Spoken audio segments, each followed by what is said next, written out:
Hey everyone, welcome back to Man Down Sports. Oh my gosh, this is a totally brand new WNBA panel that we have going, and it is super exciting. Obviously, you guys remember me from Man Down on the Friday panel, Brianna Bull from No Bull Podcast, KSAP. I know that Right. he has worked with us before in the past as well. He comes from Simply Ball Dropping and Kaja, Just Simply Sports. Please go and subscribe to all of us. And if you haven't done so already, subscribe to Man Down Sports as you load into the stream tonight. And thank you all for loading in. Don't forget, hit that like button for us. So smash the like button, subscribe to the channel, share the channel, and help us grow the network to be even bigger. We're here to talk about so many different things. WNBA tonight, the Aces versus Fever, Phoenix versus Minnesota. This game 3 in both series has just been electrifying this evening, and we are about to have a lot of fun discussing. So, how's everybody doing tonight? If we could just go around, if you guys want to also just say something, introduce yourselves. Let's start with you, Brianna Bull, top left corner. All right. I'm really grateful to be here tonight with you all. I'm Brianna Bull from the No Bull podcast. I'm part of the Friday night panel as well. So I'm just excited tonight.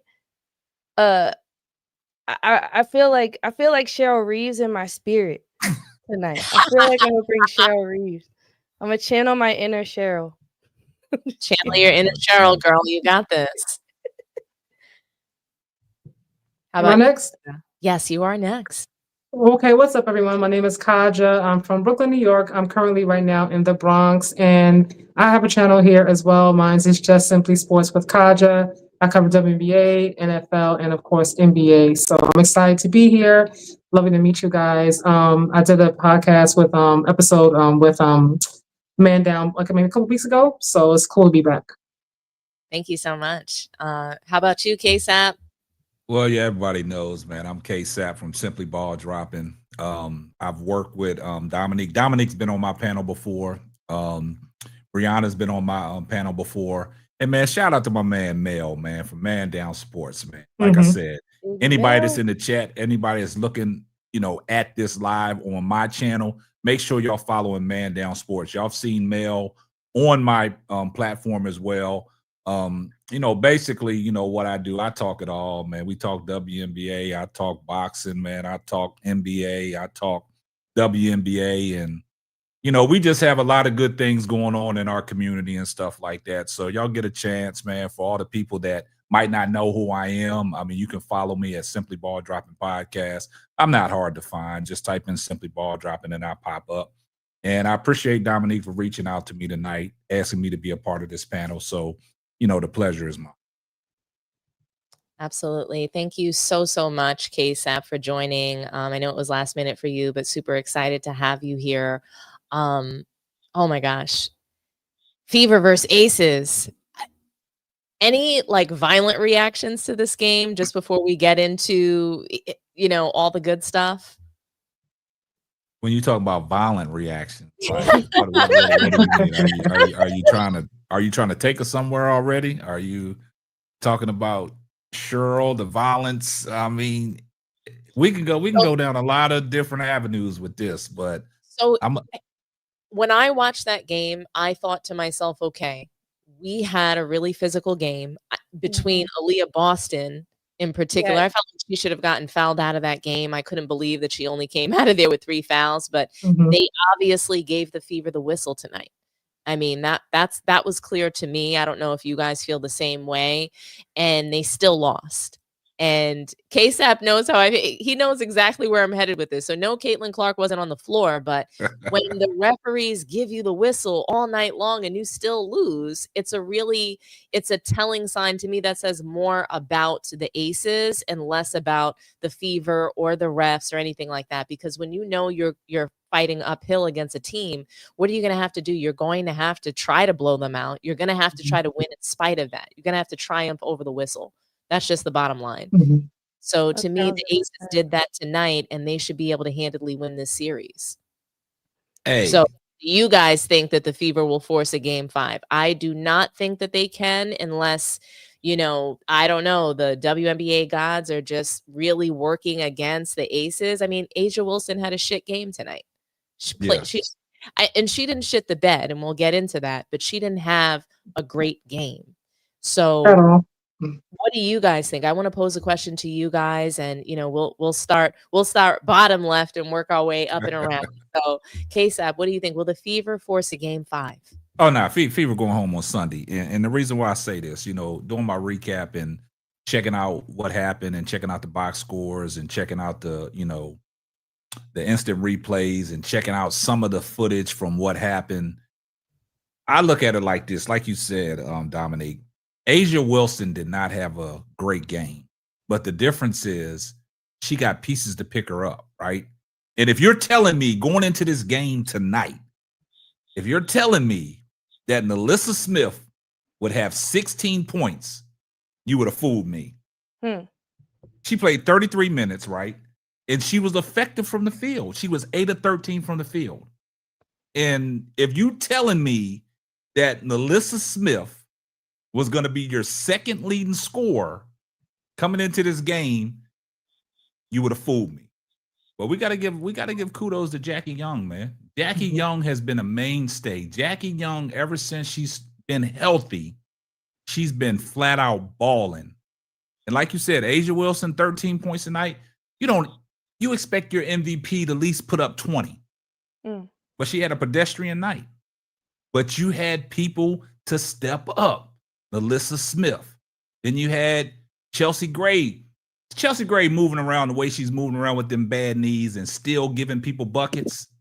She had 15. But Jackie Young, 15. And like you said, Dominique, the game with the physicality tonight, they was trying to hand it to the Fever, but the Fever played them close. And, Aces didn't get the separation until about 4 or 5 minutes left in the fourth quarter. You got to look at it like that. But at the same time, Aaliyah Boston got to be better than what she was tonight. She only gave him 12. But at the same time, I've been saying this about Kelsey Mitchell. And I know you said, Dominique, that Caitlin Clark wasn't there. I call her the player. But at the same time, I told everybody this last year that Kelsey Mitchell is the best player on the Indiana Fever. And a lot of people came on my show and called me a racist and called me everything. Why don't you want to give Caitlin Clark her props? It ain't about that. They kept on saying Kelsey Mitchell ain't never did nothing until Caitlin Clark got there. But you got to understand, before Caitlin Clark got there, Kelsey Mitchell was putting up the same numbers. Maybe her field goal percentage was down, but she still was putting up the same numbers. Well, she ain't never been to the playoffs. Well, Caitlin Clark went out at the beginning of the season, came back, and if it wasn't for Kelsey Mitchell riding this ship the right way, Indiana Fever would never be in the playoffs right now. But with the physicality that they played tonight, and you lose the game, and the Aces still back home court, they going home on Sunday on their own court in Indiana. And I'll digress. Well, what do you think, Brianna?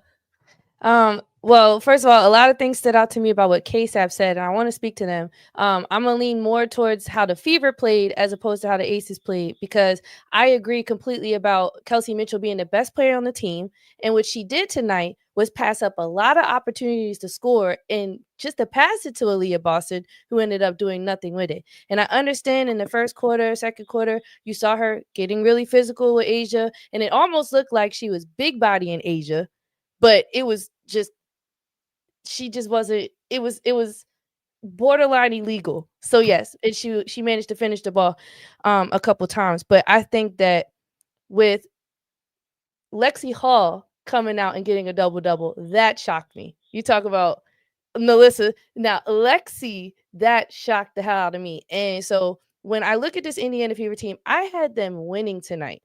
All right. And I will continue to stand by them being a wild card team. And going into game 4, after what I've seen happen tonight, and they're going to be back at home, I don't see this whistle advantage letting up, but I don't want it to just fall to the whistle advantage being the reason why they held the Aces out for as long as they did. Because when you have players like Michaela Timpson and Lexi and Odyssey, she made her mistakes tonight, and Natasha Howard didn't really show up. It's like they interchange their wild card players in themselves. So it's like, if all of them can work together and come and show up, I can see them beating the Aces come Sunday and surprising us all again. I truly do. But Asia having another night like she did probably isn't going to happen. She's probably going to come back and do even phenomenal, even better than what she did tonight. So I do, or last night, tonight, whatever. I do think that if she shows up and plays well, then yeah, maybe Indiana might lose. But it's possible. It's still possible for them to take this to game 5. Ooh, before Kaja go, just 1 second. I gotta say something into the fact of what Bree said. Okay. About Lexi Hall, the double-double, the 16 and 10.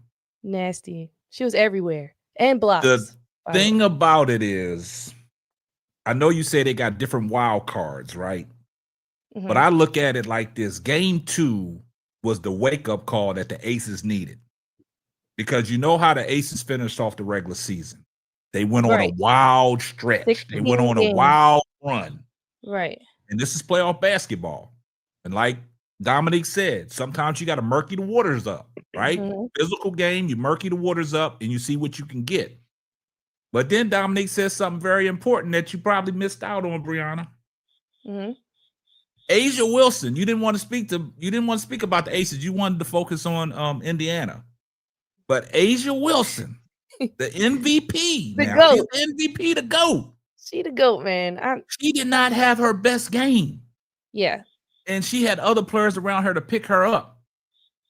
Now, you know Asia Wilson is going to go in that locker room tonight and say, look, y'all picked me up and I appreciate that. That's what team ball is about. Jackie Young, 25 points. She going to look at her like, next game, I got you. You ain't got to worry about me. I'm going to be there. That's what MVPs do. That's how MVPs respond. And I think in this sense, I like all the little soliloquy that you said about the Indiana Fever.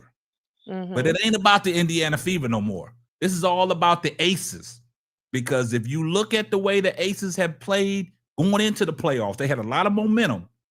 Game 2 was the wake-up call because I think after game 1, they feeling themselves. So they got the wake-up call they needed, and come Sunday, Cancun. Well, you know, Kaja, what do you have any thoughts about what Brianna or KSAP has said, or anything that you noticed that stuck out to you in this game 3 loss to the Aces? Absolutely. Honestly, I picked the Aces to win this series from the beginning, but I do feel like Fever will win. They will force a game 5. Okay. Like, I love that. I am not. You're here fantastic. Ahead, you're here for the long series. You're here for a fantastic finish. So what do you think since you and Brianna both believe that they'll force a game 5, what specifically do you think that they're going to do differently in game 4 to get to game 5? How do you think that they're going to beat the Aces? Well, for me, I noticed, taking back to what you were saying earlier, KSAP, I know Asia Wilson's an MVP, but games 1 and 3, she has been playing like it. Now, I don't know exactly what's going on with her, but in this game, I did not like the energy. It's concerning to me. I didn't like it in the first game either. Like, we know who she is. We know what she's capable of. Obviously, you're not going to sleep on her at all, but there's just something about the energy right now. It's been a little bit up and down. I'm not sure what's going on. Now, Jackie Young has been very, very consistent. I love that about her. Like, she put team on her back tonight. Like, she was getting whatever she needed to get. She was going in there. I mean, she was rebounds, everything. But one thing about the Fever is that when they're firing on all cylinders and they are well coached, like, they're also hard to beat. You know, like, they're well coached. You know what I mean? When their backs are against the wall, like, they come up, and more times than not, like, they show up and show out. Most people didn't really even have them getting this far after all the injuries they had. Caitlin Clark, being injured, going down. Nope, everybody counted them out, really. For them to get this far shows a lot about the spirit of that team and how hard they're willing to work.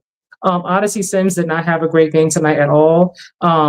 Kelsey Mitchell was trying, even though on her bad night, she still had the most points on the team. But Lexi Hall, to me, I got to give her some credit. Lexi Hall, like, she one of them junkyard dogs. Like, she's going to get in there. She's going to get scrappy. She's going to knock down some threes. She don't mind fighting. Whatever needs to be done, like, she's going to help the team win as much as possible. And when those two are firing, on all cylinders, both of them specifically knocking down threes, they're a hard team to beat. Aaliyah Boston to me has always been the key though. She cannot continue to disappear. If she's like playing how she's been playing, they're gonna be, it's like you said, Cancun. I need Aaliyah Boston to step it up because she's capable of playing a lot better than what she is.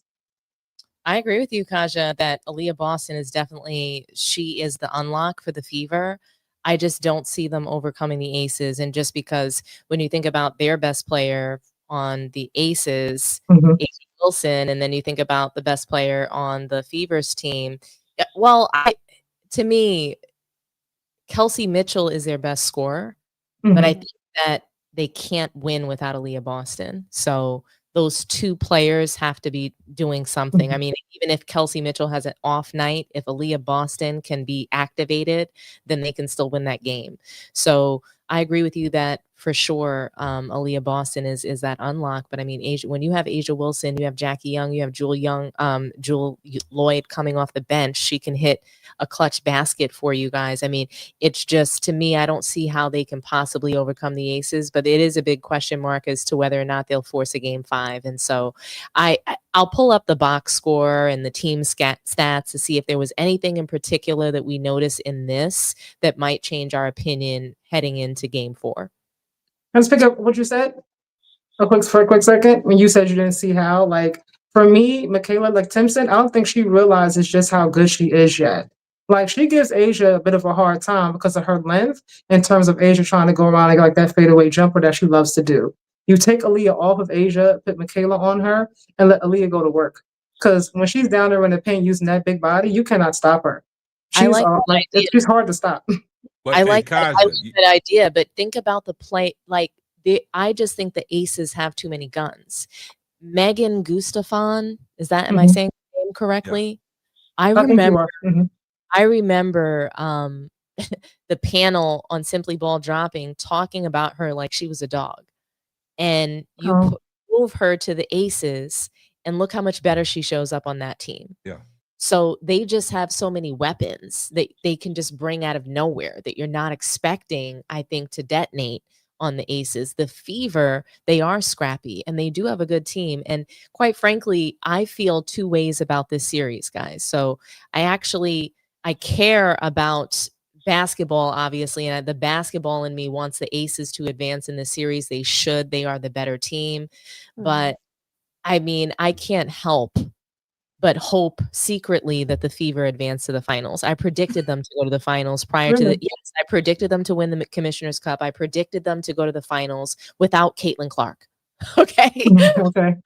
So first I predicted them to go to the finals because, you know, they were going to do everything to get Caitlin Clark essentially for them to match the hype that she was receiving. So they were going to help her. I thought they were going to change the rules this season. I was like, oh, watch the Fever be in the finals because the refs are going to get her there, just like they did in college. And so with that, then she got injured. And then they started unleashing, playing better without her. And I was like, I am like secretly hoping for the Fever to go to the finals just so that we can show that they couldn't do it with her, but they could do it without her. And I think that that's more telling to me. Where they're at in the playoffs is not even a testament of just how great that team is, because look at all the guns they have. They have Sophie Cunningham, she's on the bench. So Caitlin Clark and her bodyguard are both on the bench, and they are advancing almost to the finals practically. Okay. And then you have Stephanie White, a brilliant coach who she can outcoach anybody in the league at any given night, right? So can they have put all these pieces around Caitlin Clark, and the fans are still saying that she's the one. Not only is she the one, but they can't do anything without her. So I can't help but chuckle at the place that they're at because, something you said, KSAP, I noticed that, yes, Aaliyah Boston, she's unlocked, and where they're at in the playoffs right now is a big deal, right? But they've seen incremental success. And that's what people don't want to give the Fever credit for. Christy Sides, she didn't play Nalissa Smith properly at all. That's why we didn't know how Nalissa Smith could be on this team. We weren't expecting that from her. But people don't remember, wasn't she a first or a second round pick? She should be scoring 16 points. She should be able to do that. She is a good player, but the Fever were underutilizing her last year with Caitlin Clark. That's why she had to leave the team, right? She left for a reason. She was underutilized, not playing her best game on that team. That wasn't a good environment for her. So now we see what the Fever can do without Caitlin Clark, without that style of basketball. Stephanie White is proving that not only does her coaching come through and shine through, but that team is going to play real solid basketball in the WNBA in this league without star ball. Star ball is not winning basketball, and that's very clear. You know, they're getting the same amount of assists. Mel, I was talking to Mel about this. He was just like, they're getting the same amount of assists as when she was playing. So they don't necessarily need her style to win games. They can hit shots without Caitlin Clark. They can put the ball in the basket without her on the floor, believe it or not. So anyway, here is the team stats for the game. I don't know. Can you guys see that? Is that big enough for you? Yeah, it's good. You know, when we walk through this, we see Jackie Young leading the Aces. We see Kelsey Mitchell doing what she should do for the Fever, right? And then when we go ahead and take a look at the field goals, I mean, we can just see that.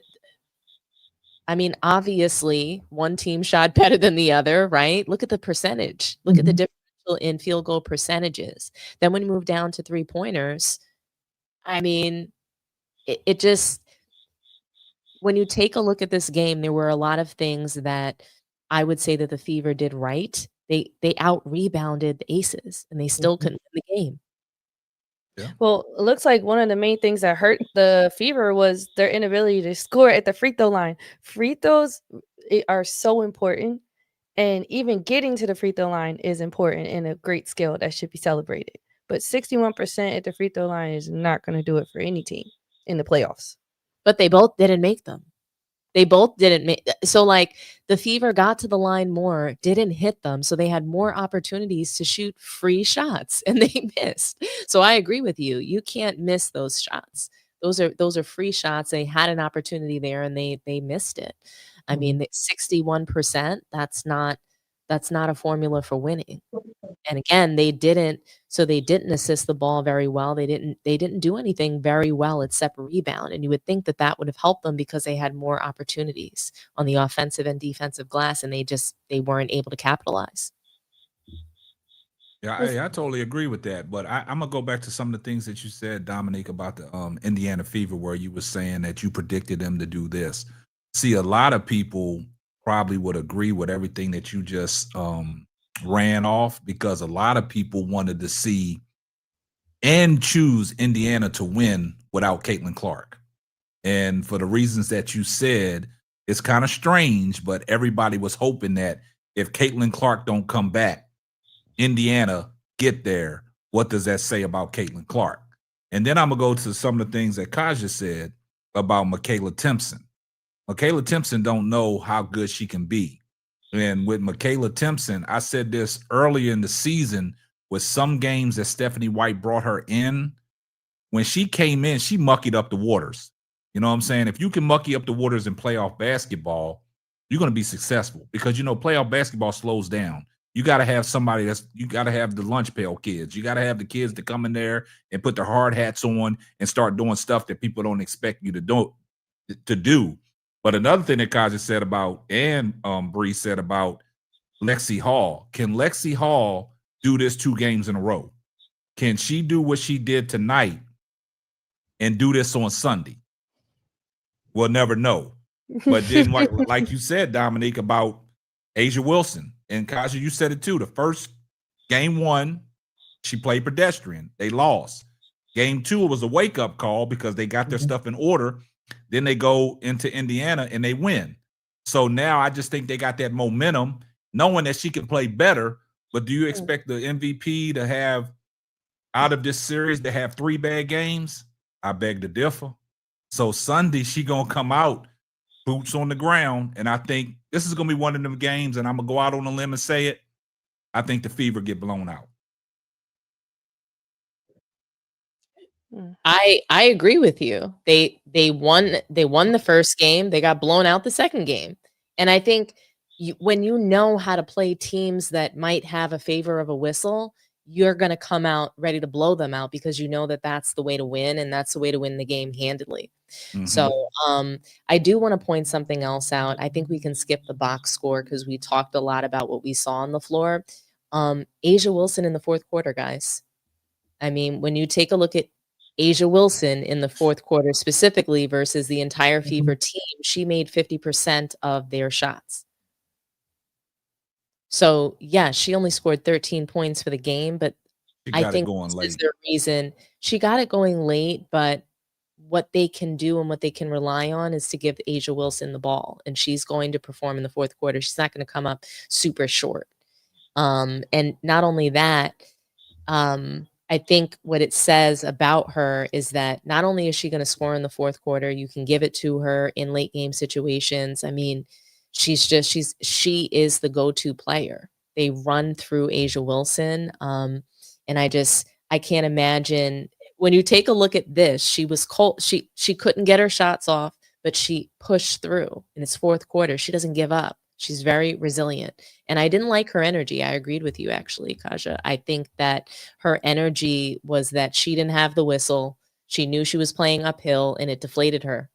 You know, she couldn't get to her spots the way that she wanted to, and it seemed like her body language was bad. That's what it seemed like to me, that, you know, they were playing physical with her. She wasn't getting calls. She was frustrated. That's what I saw. But when I take a look at that, at the play-by-play, and I see that she, you know, she was one of the only people scoring on the floor, not just for the team, but even the opposing team, that's telling to me. It says a lot about Asia Wilson and, quite frankly, why she's our MVP this season again. So she might not show up that way in totality, but to me, those are the moments that I look for. I'm like, okay, did my MVP show up in the fourth quarter? Could she at least turn on for her team then? Because some people, they just quit. She doesn't quit. And, you know, that's something that I wanted to note. Are you guys ready to get into this Lynx Fever game? Because boy, oh boy. Anybody have their closing thoughts? You feel good about it? Yeah, Cancun. Yeah. We're gonna see. Cancun, baby. Nah, we're going to game 5. We'll see y'all here after game 4 for game 5. Okay, Yep. so the tops have Fever going to game 5, and the bottoms have Cancun. Cancun. So we'll follow up. We'll circle back to it. So just to move right along to the next game, game 3 between Minnesota and Phoenix Mercury. I mean, I love the Lynx. I really do. I think they're a great team. I really appreciate Nafisa Collier and her game and what she brings to the table. I constantly feel like every season she's just coming up short. You know, last season she won Defensive Player of the Year. And this season she didn't get Defensive Player of the Year. She didn't get MVP. She was really aiming for MVP. And I mean, she's done so much. She accomplished the Unrivaled League. She's done a lot there. Her season was really good. I pegged Nafisa Collier to get the MVP towards the beginning of the season prior to her injury. That's what I thought was going to happen for her. But let's get into this game, guys, and we'll talk about our runner-up for MVP. We'll talk about her, her team and Mercury and how they rallied to win game 3.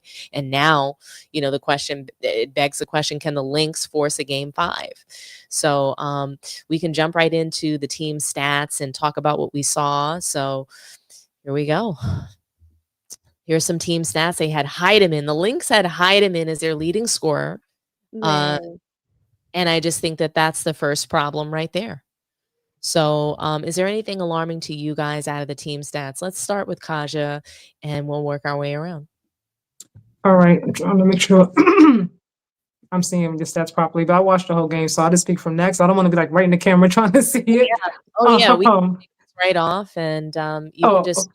And were there any stats that popped out to you? So I called out Heidemann being the leading scorer. As soon as I see something like that, so if you didn't watch this game at all, guys, Heidemann comes off the bench. She's the backup for Courtney Williams. So, like, what did you notice about the game, Kaja, that really stuck out to you in game 5? And do you think that the Lynx will be able to force a game 5? I'm sorry, in game 4. So do you think they'll be able to force a game 5? I think they can force another game, especially even without Fee in the lineup, because we saw how they won games without her earlier when she was out, with her injury. So they can definitely win a game without her. Can they win it all without her? I don't think so. One thing I noticed, like this game and the last game, is that Kayla McBride, she wasn't as active as she's been before. Not sure exactly why, but typically, like, she's always like knocking down threes. Like, she gets really active, and she hasn't been. The biggest thing to me was that the Lynx did not match the Mercury's level of physicality.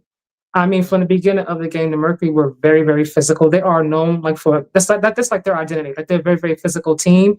You have to match that energy, otherwise, like you don't really have a chance. Like when they get really scrappy, they knock you down. There's elbows. I mean, this game was beyond physical. I was like, oh my god, somebody's gonna be carted out if the refs don't do something. Like something's gonna happen, and the feet end up getting hurt. But to me, that was the biggest thing, was the physicality. I love the chirpiness going back and forth between Courtney Williams and Kalia Cooper, which was cool. But I'm just like the physicality, like y'all got to match that intensity. Otherwise, you're not going to win this series against them. They're going to out physical you. Period. Yeah, no, that was a fire take. I mean, the way that the Mercury bullied and dog walked the Lynx all game, they completely dragged them. They just like literally, it was, they annihilated them as far as the physicality, and you could see Lynx struggling with that all game. You could see Nafisa Collier struggling with the physicality.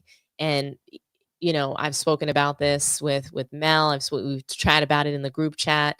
And you just finesse players struggle with physicality. I mean, we see it in the NBA all the time. Kevin Durant, I'll never forget that 2021 playoff series where they were swept by the Boston Celtics, and the physicality that he was unable to endure in that series.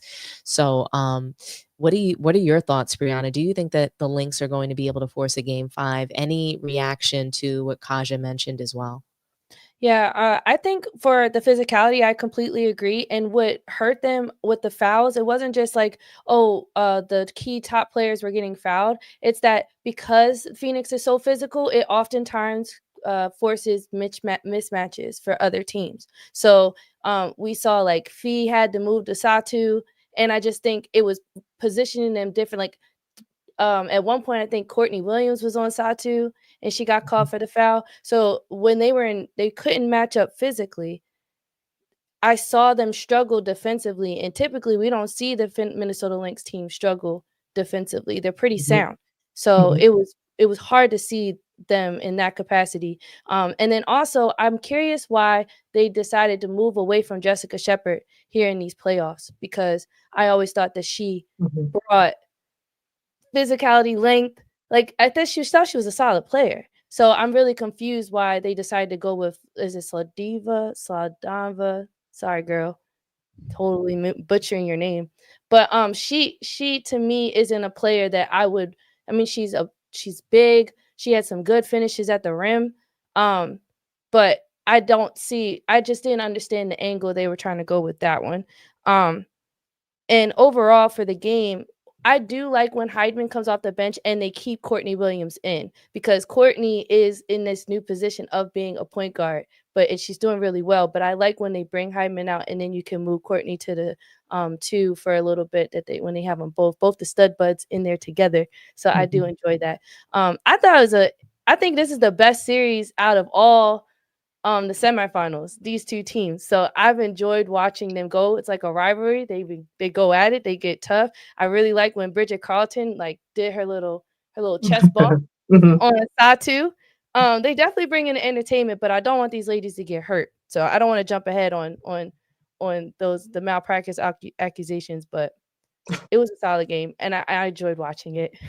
Yeah, I thought it was a fantastic game. I mean, the physicality, it was just literally the officials allowed Phoenix to play bully ball against the Lynx, and it was just like mystery officiating. I don't know. It was just like Oh, sorry. No, it was just honestly, I enjoy this. So I enjoy when the coaches get upset and angry, almost get ejected, get ejected. We'll get to Cheryl Reeve and her sound soon. So we're going to react to that together. KSAP, did you have any anything that stood out to you in this game? Do you think that the Lynx will be able to force a game 5? This is tough because what Kaja said about Nafisha Collier, if she can't go, but we've seen the Lynx be able to win without Nafisha Collier, right? And Brianna touched on a lot of things about the physicality. But y'all got to understand something. That's where Phoenix hang their hat with the physicality, starting with AT. And it rolls downhill. When have you ever seen Satu Sabli be that physical? It just trickles down to all their players. And my question coming into this series, I picked Minnesota, but because I don't trust Kalia Copper. But she's shown some things in these first couple games that if you're going to get this Kalia Copper, Phoenix going to be a tough out. I want to ask the panel a question. Who was the defensive player of the year? So before we even answer that question, before I forget, I have to respond to the I can't trust Kalia Copper because I can't trust anybody that's not a champion. So she's a champion and a finals MVP. Hold on. I'm just saying I trust her more than I trust Nafisa Collier, who's been literally a loser every season. She's been a serial loser in something. She is never winning what she's going after. So it's been the title 2 years in a row, and it looks like not going to happen again. MVP 2 years in a row didn't happen. So, and again, this is not a dig on Nafisa Collier. She's an excellent player. I really do love her game and was hoping for her to be MVP this season. But when we talk about trust, how can you not trust someone who's already won a title and finals MVP and the only one on the floor who's done so? I agree. I certainly understand where y'all coming. I don't trust. No. I just want to say one more thing, because who I don't trust is Alyssa Thomas. She is a serial loser. Playing with she got a chip on her shoulder. She got a chip on her shoulder this year, Don. She has a chip on her shoulder every year. She has a chip. She is the LeBron of the WNBA. She's like the Giannis. She's running the ball down, bum rushing the floor, using brute force to get into the paint, cannot shoot the ball. She's like, she looks like a paraplegic on the floor, yet somehow running and jumping. And I don't know how she does this, but she does. The AT disrespect is real. What are we talking about? Yeah. I have to say I can't trust somebody who's never won. That's my only problem. So, and I just did. I completely ethered AT. But how can we not trust Kalia Copper? That's she didn't show up last game. Can I respond to that?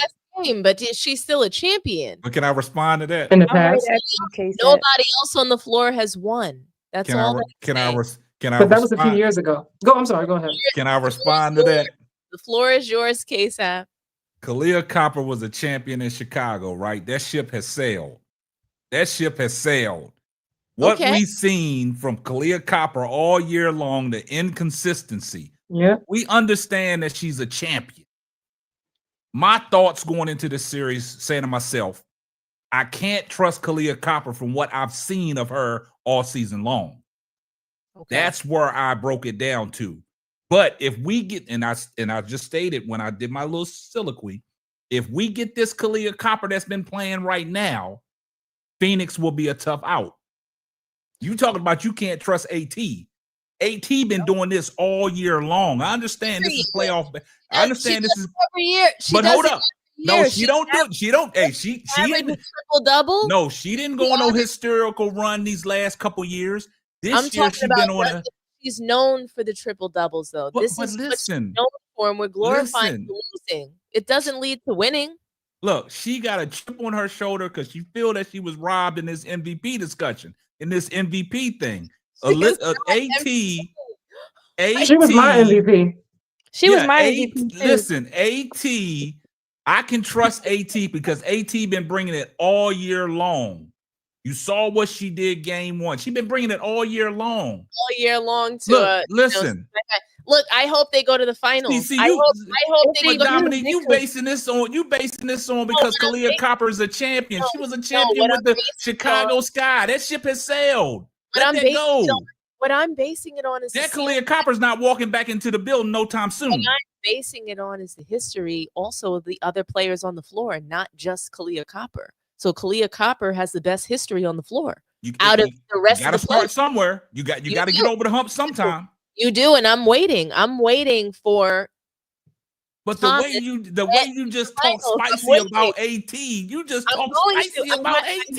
I have to, because if she doesn't get out of the semifinals, I'm fine with her not getting MVP. I'm fine with it. She needs to get out of this round. She needs to. But what I'm saying is, you talking about a Kalia Copper that won in Chicago years back. This is not the same Kalia Copper we're looking at. I'm not talking about Kalia Copper and what we're looking at. I'm talking about what you said. And that was that you couldn't trust her. I can't trust her. But how can you trust anybody else more on the floor? Okay, that goes back to your LeBron sentiment. LeBron is a champion, but you can't trust him, right?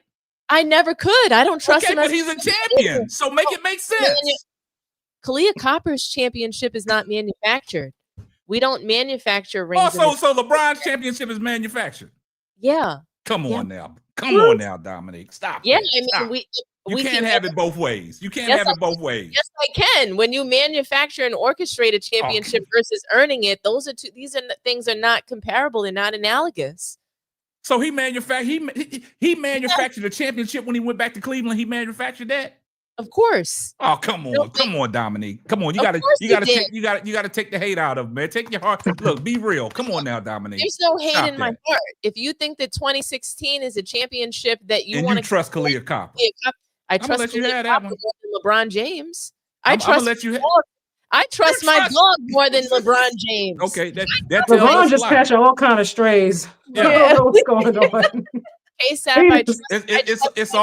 all good for the audience. They love this. You give me the ball, make me the point guard of the Lakers right now. I trust myself to get less turnovers and hit more shots than LeBron James. But he's a champion, so the champions go hand in hand. Kalia Copper's a champion, and I say I can't trust her right now because that ship has sailed. But LeBron got 4, and you can't trust him. I'm a champion in life. All right. Well, oh man, come on now. What was your question for the panel, KSAP? Oh, no, I was asking. They gave Alana Smith the Defensive Player of the Year. Oh, we're gonna get to that. No. Okay. Also, I'm sorry. We're gonna get to that. I promise. Right. That's I didn't mean to jump ahead. I apologize. No, that's coming up. It's a really good question, and we're gonna get to that because did she even show that she was a Defensive Player of the Year? But y'all asked, did anything stand out? That's what stood out to me. That is a huge standout. She was ducking all the smoke tonight. Now, we have to react to Cheryl Reeve, okay, before we move on to the WNBA awards, and we're going to get to that. Defensive Player of the Year, that's a big topic, I think, in the WNBA, that historic award of Co-Defensive Player of the Year, right? Never heard of that before. So let's get into this Cheryl Reeve sound. I'm going to go ahead and play it, and we're going to react together.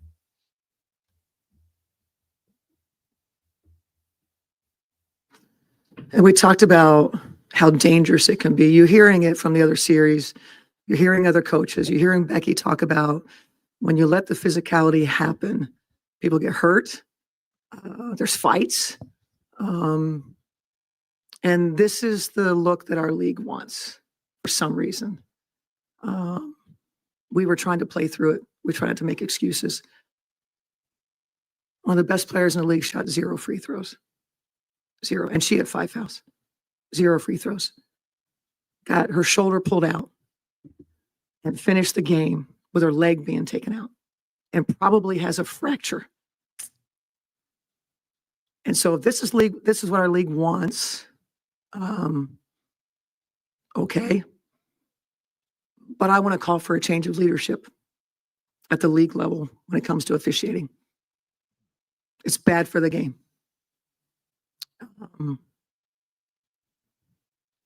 The officiating crew that we had tonight, for the leadership to deem those 3 people semifinals playoff worthy is fucking malpractice. I can take an L with the best of them. I don't think we should have to play through more than what they did. We got players, moshes on the glass and gets fucking cracked. And there's no call. And all of them said, it wasn't my call. I don't know. I didn't have that. I didn't see it that way. They're fucking awful. Wow.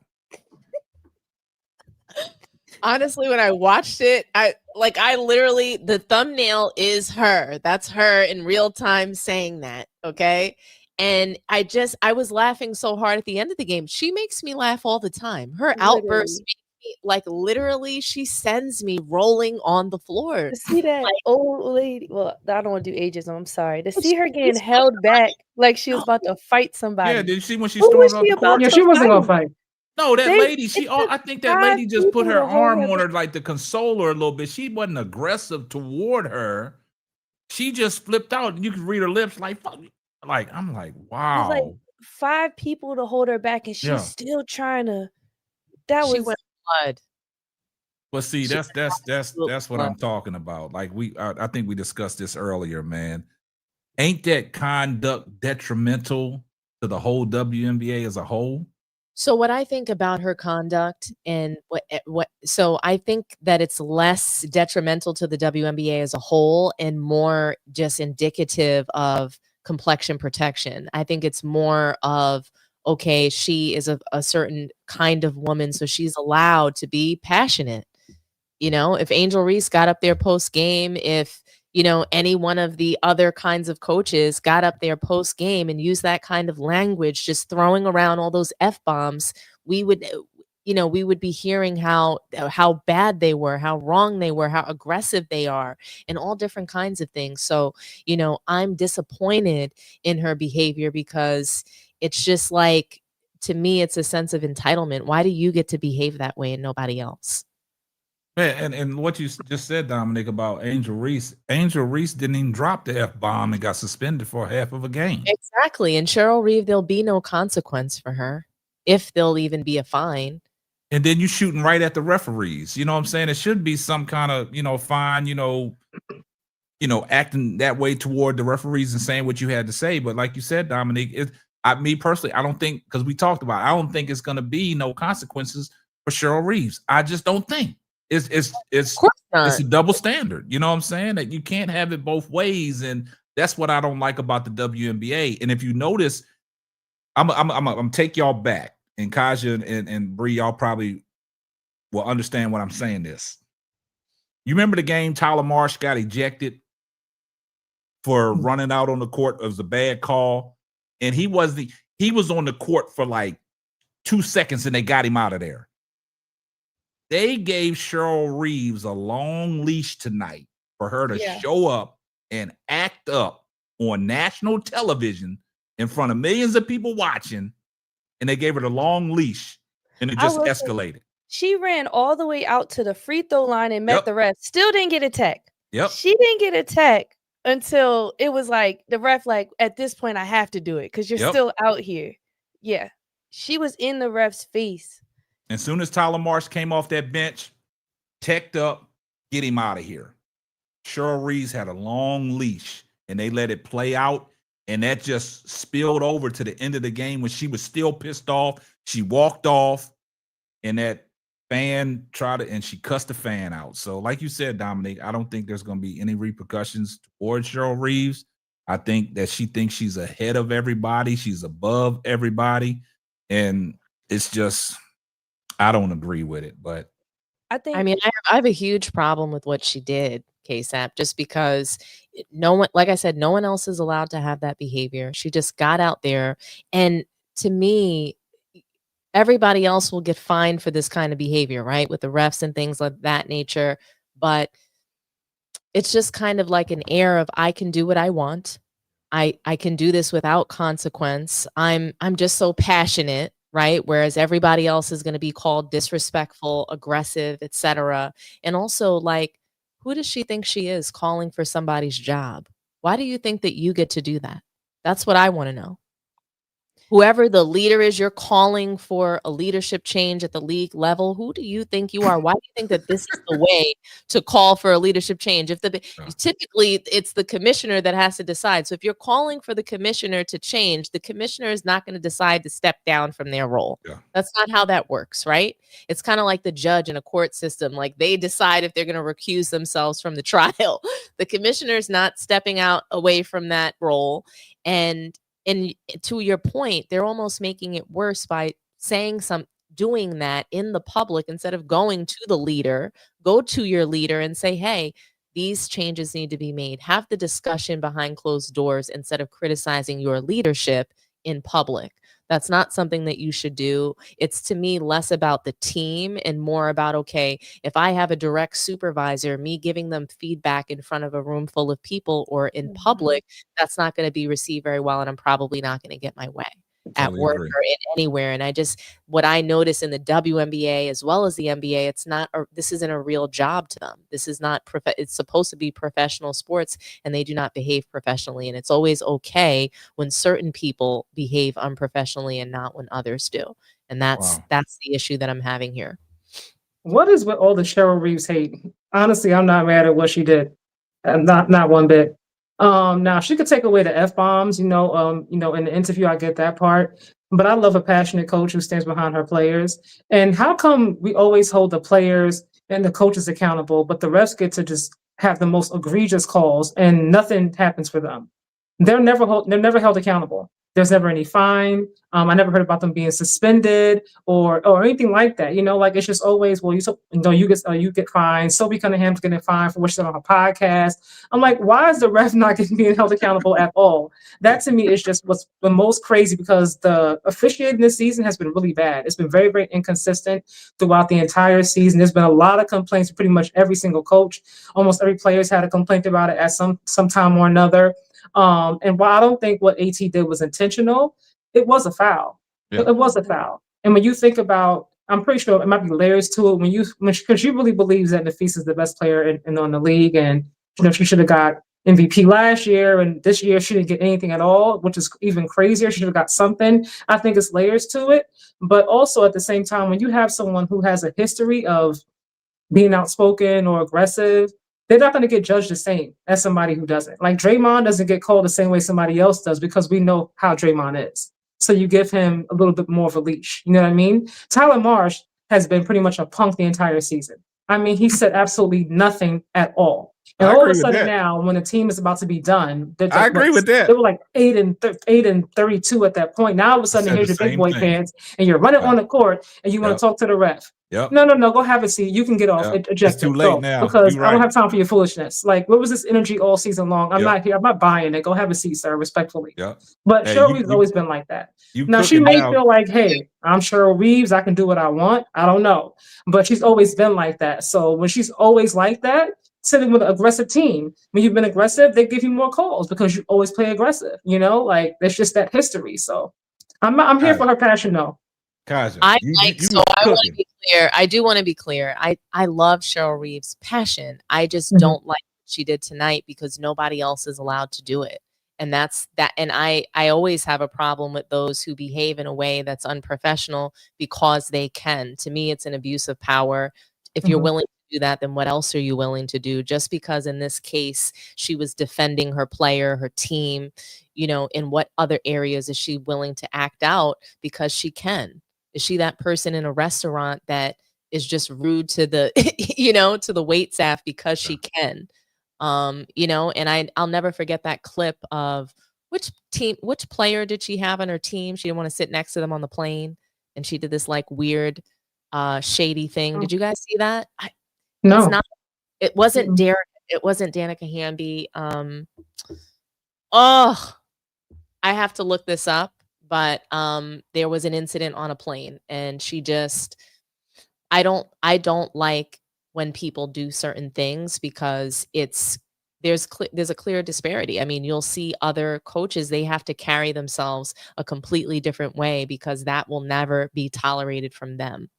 So was it Aerial Powers? Somebody in your chat said Aerial Powers. Was it Aerial Powers? I believe it was. Okay.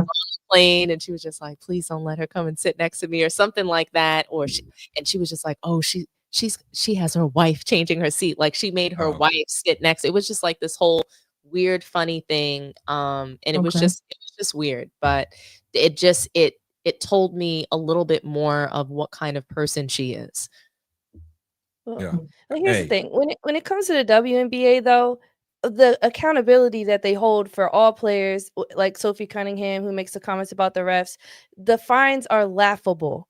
So, if we're talking about like we got to hold Cheryl accountable, whatever consequence she gets, they're going to continue to laugh at the consequences, and it's not going to change the actions of the players or the professionalism of the league in general, because I don't think we need the efforts that they've made so far have been laughable. It's a joke. But I agree with everything that Kaja said. Hey, look, everything that you said, you was cooking. I agree with everything you said. But this is one thing I will say. When you talked about the refs being held accountable, and you said the refs been terrible all year. So what makes you think that's going to change in the playoffs? They've been so inconsistent all year long. You get into the playoffs, them bad habits are already there. They can't break them bad habits. They've been poor all year long. And just like you said, everybody's been talking about the officiating. Everybody, even coaches have made mention about the officiating. Players made mention about the officiating. So you got everything totally correct. You love the passion of Cheryl Reeves. Everybody loves Cheryl Reeves' passion. But I just think in this situation, like the way she was shooting at everybody. So she had a chance to get it all out. That's passion, because the passion spoiled over to her walking into the tunnel. But you're totally right, because the officiating been bad, so bad this year that every team has been complaining about the officiating, right? So now you get into the playoffs, it's not going to change. I think we just got to accept that this year until, like Cheryl Reeve said, something has to be done about it.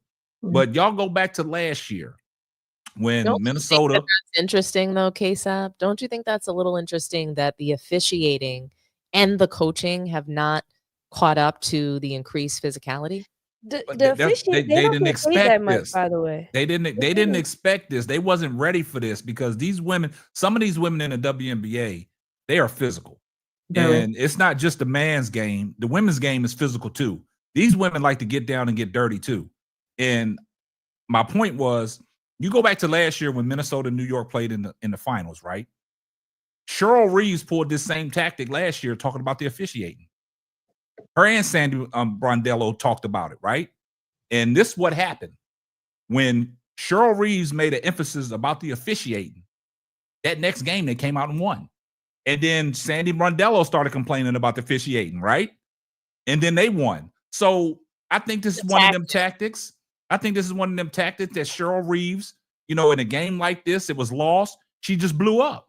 And she just wanted to set the precedence that, hey, something got to change. And if it's for me to go out here and get fined or whatever they're going to do to me, I'm going to let my voice be heard. Because like you said, Kaja, this stuff needs to stop, because you've seen too many players that don't get a whistle, people getting beat up on, the refs don't make no calls. Now it spoils over into the playoffs. You're watching good playoff basketball, but if the calls are being swayed a certain way, then what we got? I have a question for the panel.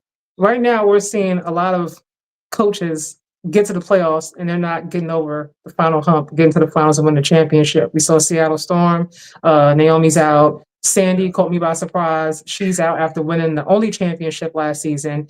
Do you think if the Lynx happens to they lose again to the Mercury next game, do you see a world where Cheryl Reeves gets fired?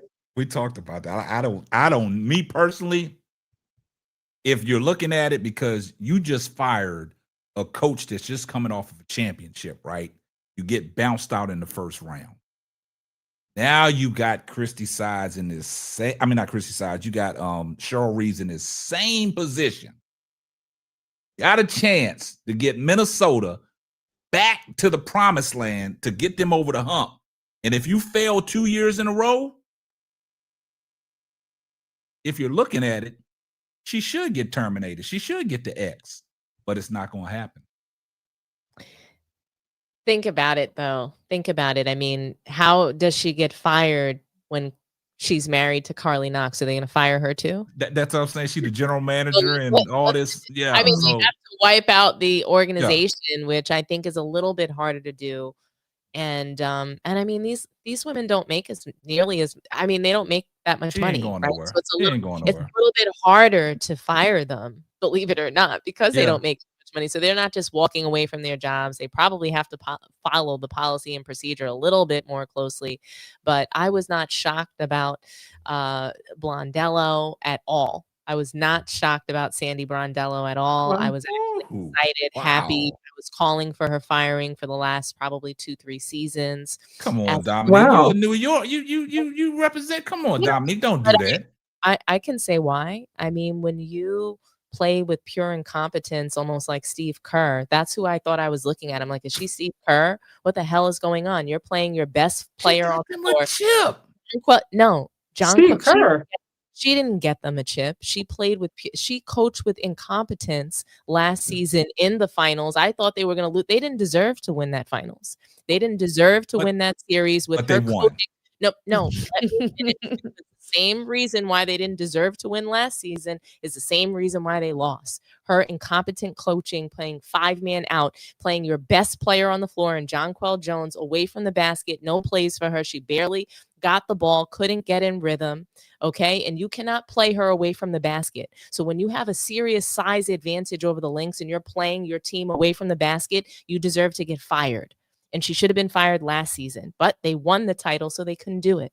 But she insists upon playing away from the basket, and that's why they were a first round knockout. They also insisted upon trading for Natasha Cloud. Again, when you win a title, think about the Chicago Bulls when they won their first three-peat and they retooled and they went out and got some different players. They went and got people who were champions because that's how you retool your team. You try to pick up some pieces folks that understand what it is to be in a championship culture, et cetera, et cetera. So I don't think Natasha Cloud was a good pickup.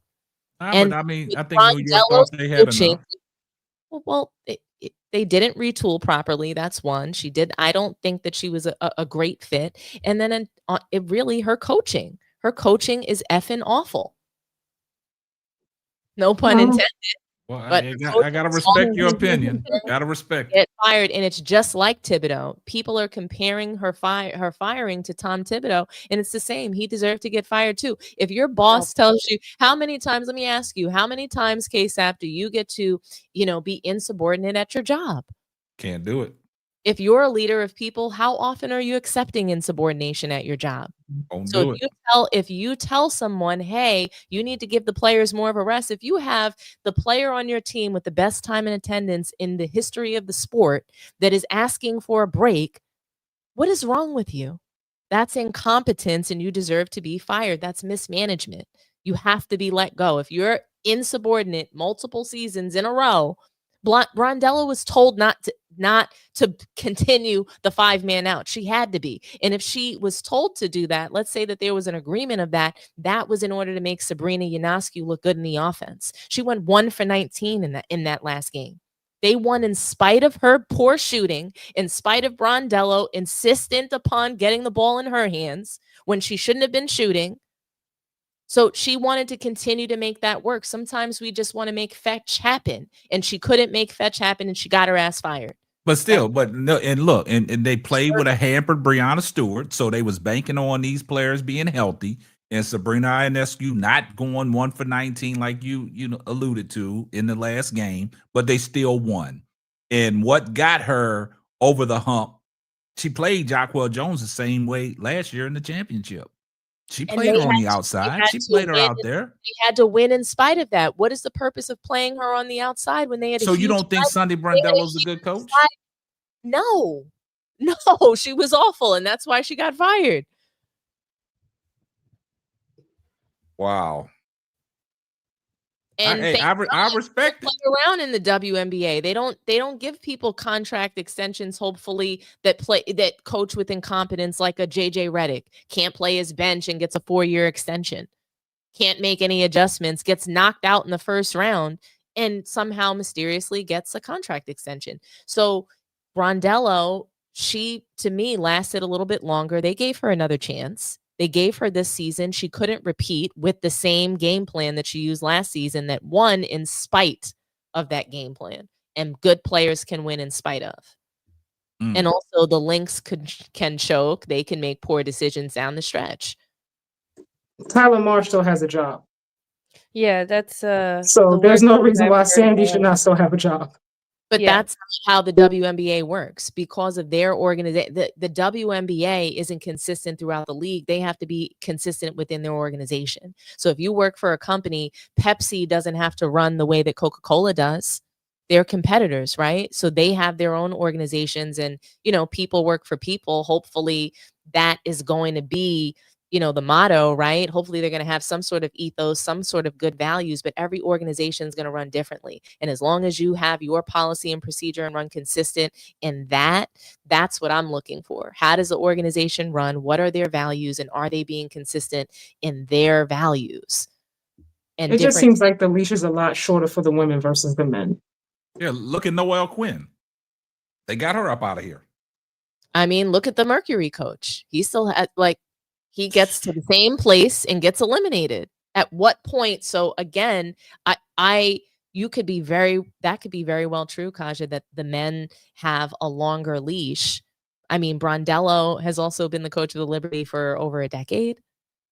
How much longer were we supposed to give her to be insubordinate? But how much longer? This is the WNBA, and everything that you're saying, I agree with you, Kaja. And the thing about it is, all these women coaches, like you just said, Tyler Marsh still got a job, right? But you look at Noelle Quinn, she's out at she's going from Seattle. You look at Brondello, she's going from New York. We don't know. This is some foreign stuff to us right now. We don't know what they're going to do with Cheryl Reeves if they don't get out of this series. Or even Stephanie White or Becky Hammond. Exactly. We don't know what they're going to do. Becky Hammond deserves to be fired too. She should have got fired last season with the. Now you're okay. Let's slow down. Dominic, you fired everybody. The investigation should have got her fired, in my opinion. You cannot have Becky Hammond. Becky Hammond outcoached Stephanie White tonight. I know she has a better team. You know, I'll give them that, but there was times where Becky Hammond made adjustments to their full court pressure defense that resulted in multiple buckets, easy buckets. Like Becky Hammond, to bring your team out of that slump and have a 16-game win streak, and you to sit here and say that she should be fired too. I thought she should have been fired last season, and I don't attribute the 16 game stretch of wins to Becky Hammond. You can win games if you have the best player on the floor like A'ja Wilson. You can win games if you have the MVP in A'ja Wilson. She rallied them to those wins, in my opinion, and Becky Hammond runs her offense through her. If she didn't, then I could say it's attributed to her. But the fact is that the plays and the offense is driven through A'ja Wilson on the aces. Becky Hammond made amazing adjustments. She took Jewel Lloyd and put her on the bench. That was a great call. And got Kristen Bell in there starting. Yep. She made you could tell Chelsea Gray was chucking up threes in that first game, and then you saw somebody said something to her because she started being more of a playmaker. Yep. So adjustments are consistently being made. Here, she didn't even take a three in the second game, Chelsea Gray. So I know for a fact Becky Hammond is working her butt off to outcoach any team she coming against. She's working her butt off to keep her job, girl. See, this is the problem I have. Nobody want to get fired. Yeah, exactly, Kasha. She knows. So that's what I like about Becky Hammond. That's where I feel like she's really smart. She knows coaches get fired. She knows that, hey, you've got to step up in order to win. So she's got to do something. She's got to do something. And Stephanie White is a brilliant coach. And Becky Hammond has brilliant moments. But there are times when she looks goddamn clueless out there. And I'm like, what the hell are you doing? See, listen, this is the problem I have. It's down the stretch. So that's what I look for. I look for decisions down the stretch. She's not always awful, but like I said, I didn't say she deserved to get fired for her coaching. I felt that she deserved to get fired for the scandal with De'Erica Hamby. Okay. That's what I felt. But because I was going to say, this is the problem I have. Like when you say, okay, A'ja Wilson, best player in the world, the GOAT, right? You said them wins was dedicated and predicated around her, right? Coaching had nothing to do with it. I didn't say nothing. But I'm saying, and this is what I was going to say. The coaching is Because- overrated when she was playing the way she was. Okay, so this is what I'm saying. So everybody giving Asia Wilson all the praise, right? But then when the team loses, Mhm. everybody want to blame the coach. No, I don't. I will put the blame right where it belongs. I Now, don't mind coming in here and roasting Asia Wilson for anything that she does, whether it's her poor body language, whether it's acting a little dainty. Sometimes she does that. I'm like, girl, who are you trying to fool? Your voice is deep. You have the muscle, the athleticism. Get going. Stop trying to get all like. Sometimes she starts crying I about the physicality. Like, I will come in here and put it on anybody. So that you're barking. No, up but the wrong you know, that's the narrative. That's the narrative. When they I lose, you want to blame the coach. You Now, want to fire the coach. I do believe if the Aces do not win the championship, Becky might be out of there. Okay, I all do four. believe We that. agree. We can put it all four of them. We can say Becky. We can say Cheryl. We can say No, we Stephanie. can't. We can say I don't Stephanie think White. Stephanie. I We think can they're say gonna hold Stephanie on to White. Stephanie. But listen, no, listen. Stephanie not going Hold anywhere. up, watch this. I'm gonna White flip it. I mean, they battled a lot in Indiana. You got to give her another season. Yeah. Okay, let me ask you this, Kaja. Let me ask Go you to this. the goddamn playoffs. If Okay, her but hold up. See, zero. listen. She made it to the semifinals. Hold up. See, you don't listen, Dominique, listen. The narrative changes when the player comes back. The narrative changes when the player comes back. Yeah, Listen to what I'm hold up.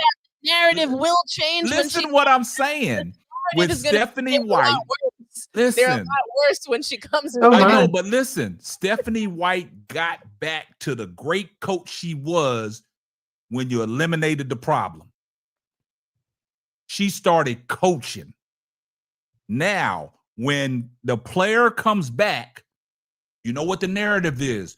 Why don't y'all play Caitlin Clark style of basketball? Yeah. This is not what Indiana's predicated on. Indiana's predicated on the hard hats, the hardworking people. This is what Stephanie White is doing. Stephanie White is bringing the best out of them players because of the system she is running, because you don't have the player in there. And the narrative is going to change when the player comes back, because if she comes back healthy next year and Stephanie White is still there, the narrative is going to be, why come Stephanie White is not playing Caitlin? Why don't they just put the ball in Caitlin Clark's hand? Well, when they put the ball in Caitlin Clark's hand, it wasn't good enough. When Caitlin Clark went down with the injuries, Stephanie White started coaching. She knew what it was. And that's why I said the narrative will change for Stephanie White when the player comes back. Keep your eye on that. That's not winning. That's not a winning style of basketball. I know. That they play when Caitlin Clark is there. I hate to tell people in the chat that I'm not hating on Caitlin Clark. That's just not the style of play. Oh, well, I am. Okay, because we saw them have serial losing. We saw them 1-8 when in her rookie season. We saw the turnovers. They only got worse this season. She's leading in historical fashion in turnovers. She's turning the ball over faster than I understand that, but that's what I'm saying. The style of play that Indiana has and what Stephanie White is doing with that team, you got to look at it. They're going to go right back to playing it, though, KSAP.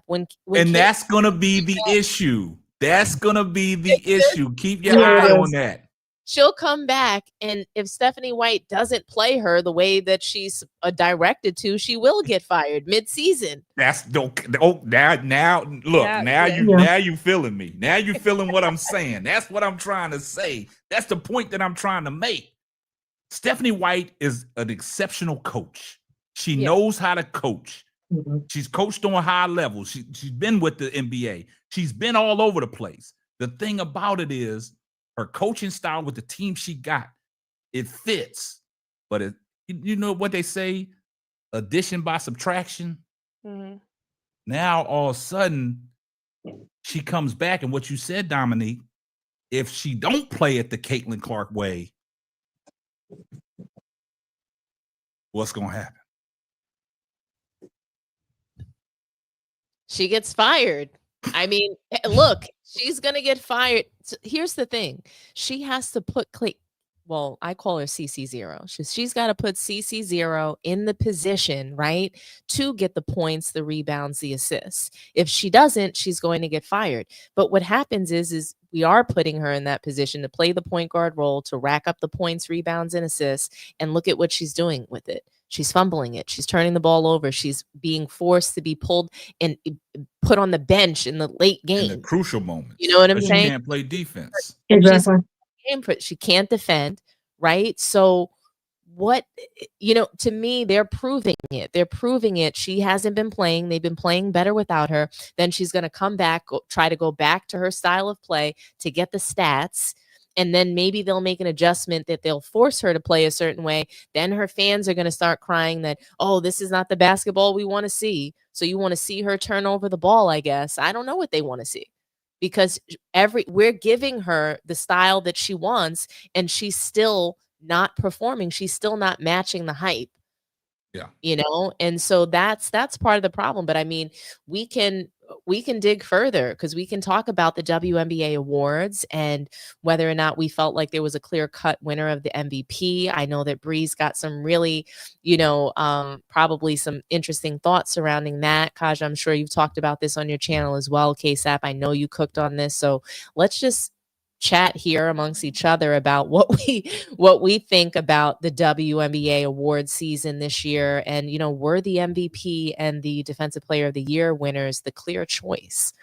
I do have some head-to-head footage of Napheesa Collier and A'ja Wilson. If you guys can bear with me, we'll watch it. It's pretty short, but it just shows their head-to-head matchup and how they battled this season in that last matchup. And it seemed this matchup seemed to be the deciding factor of MVP. And I know that everybody has their own MVP criteria, but it was Candace Parker and Aaliyah Boston. They came out, they have a podcast together, obviously, and they talked about how for some reason it's that head-to-head matchup that really counts, that everybody's looking at. And I don't know if that's true or not, but there must be something to it. Maybe it's, prisoner of the moment, something, maybe recency bias. But let's take a look and see what you guys think, and we'll react together.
I don't know if you guys noticed this, but she was second guessing herself against A'ja Wilson in this game oftentimes. And you see her second guessing herself. She'd go up, and then on the possession right after, she would attack A'ja Wilson more and get to her spot, get the bucket.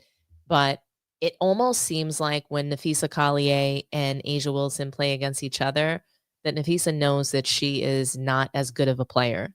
That's what it seems like to me, that she knows her role or she knows her place, and she plays with less confidence against A'ja Wilson. I felt that way when I watched her in the Olympics. I felt that A'ja Wilson was clearly the better player, and I didn't see Napheesa Collier's dominance on display in the Olympic play. I didn't think she played her best at all. And the way she played in the Olympics is what she looked like to me in that game when I watched her in the Aces against A'ja Wilson. And I love Napheesa Collier. And I want to also say, because I know I've been critical of players during this segment, but I think she's got probably one of the best athletic builds that we've ever seen of any athlete. So I feel like she could play any sport. I feel that she's one of the greatest athletes we're ever going to see as far as physicality and build. And I just think she has a beautiful finesse game. And, you know, I just want to continue to watch her play and soar and thrive. And I love what she's doing in Unrivaled. But I do think that she plays with less confidence against Asia Wilson because she knows she is a lesser player.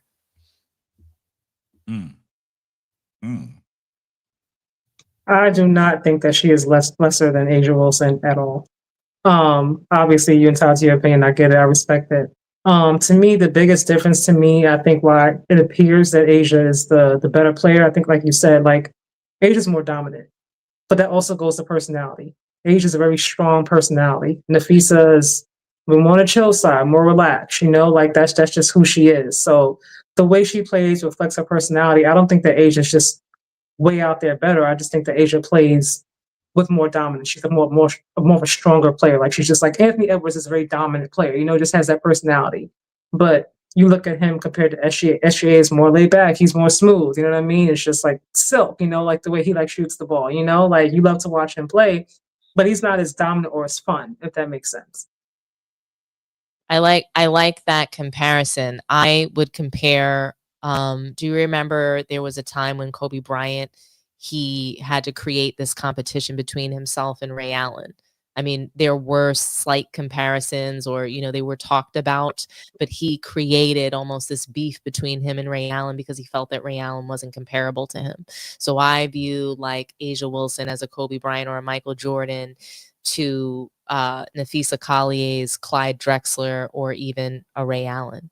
Not to say that she's not at a level of great. I think it's Asia Wilson and Nafisa Collier. I think those are the top two players in the WNBA.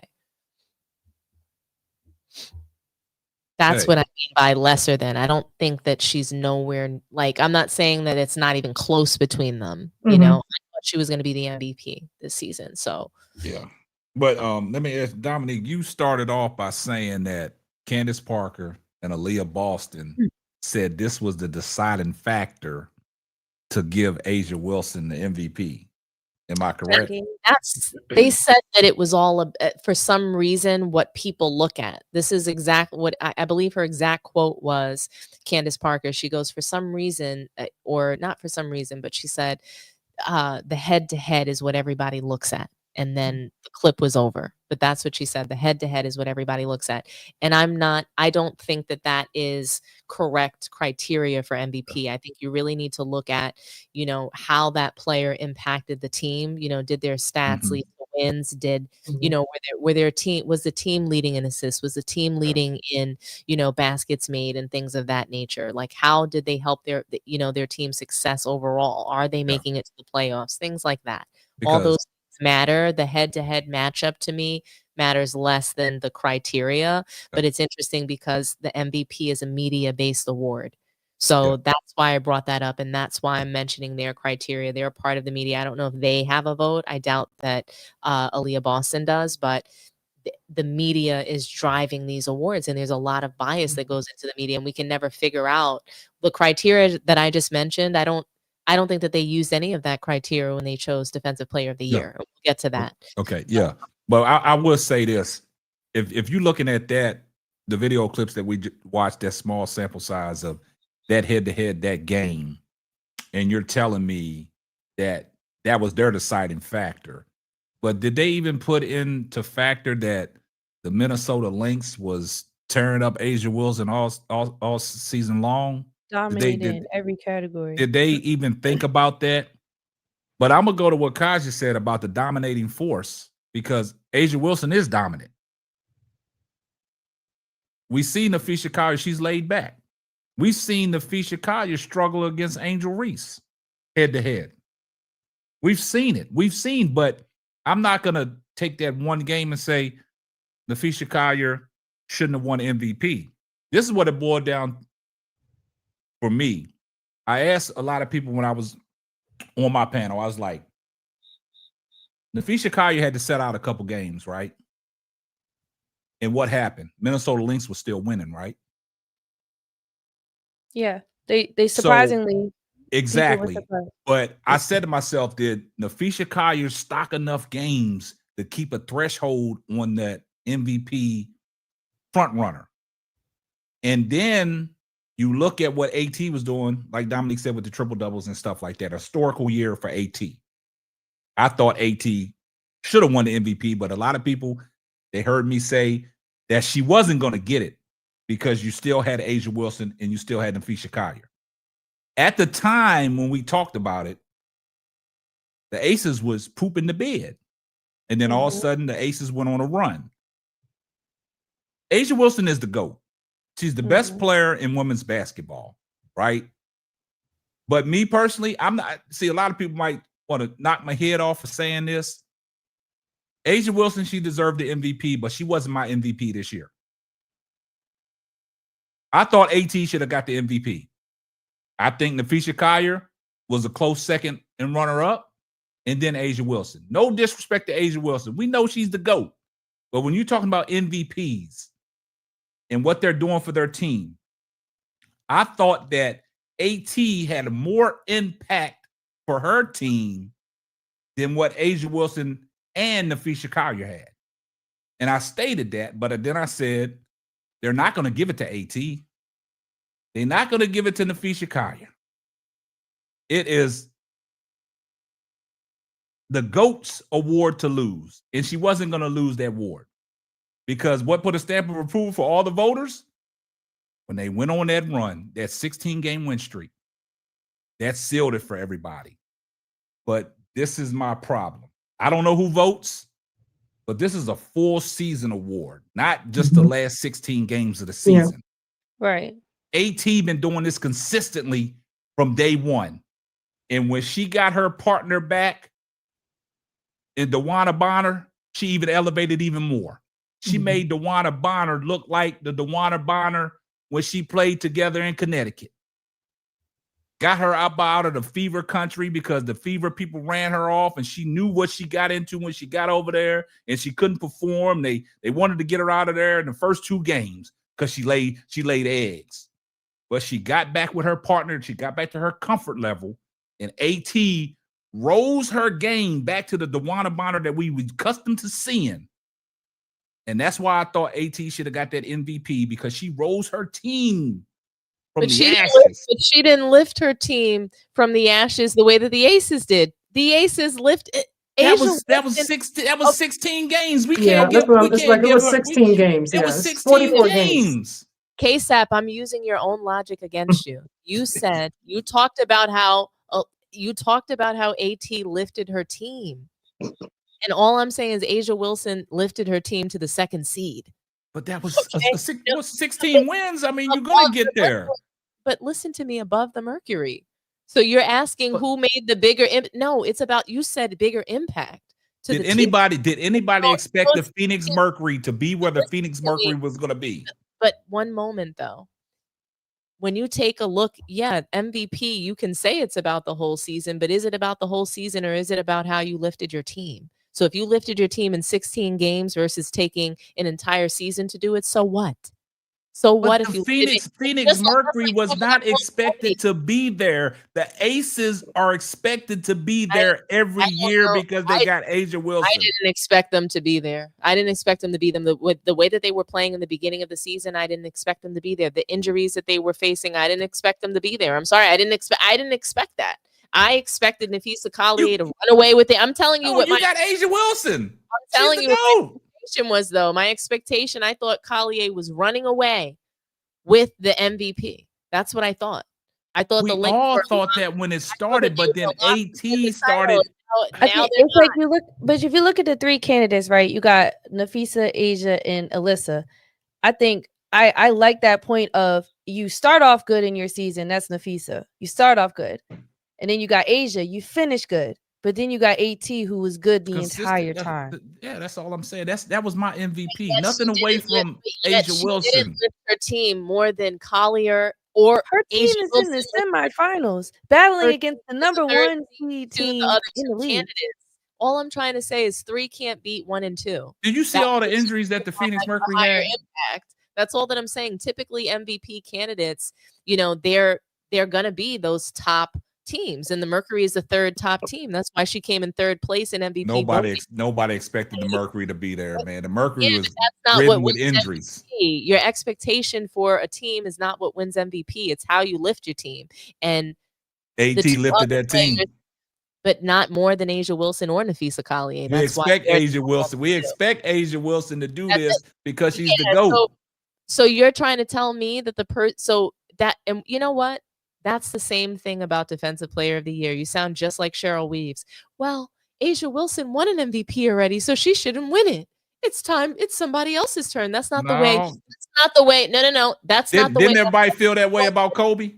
Listen, Kobe should have had more MVPs than what he had, but didn't they feel that same way? I'm talking about Kobe. I'm talking about saying in the WNBA. You can't have it both ways.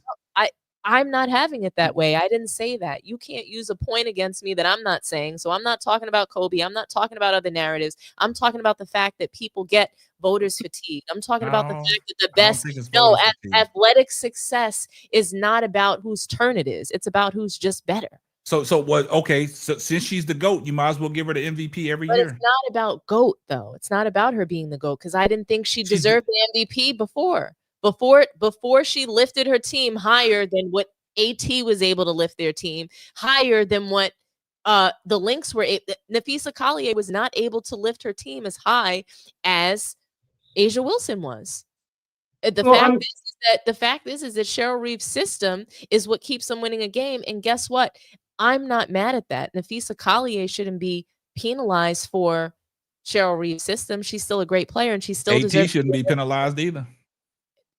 She's not being penalized. She's being penalized. She didn't get the MVP because she didn't deserve the MVP. That's why. She deserved to be ranked where she was, which was in third place MVP voting of MVP. Look, she absolutely deserved to be MVP. She was my vote. This is a 44. If she won it, then she deserved it, but she didn't win it. So to say that Asia Wilson somehow didn't deserve it doesn't make sense either, right? So I'm not mad that Asia won.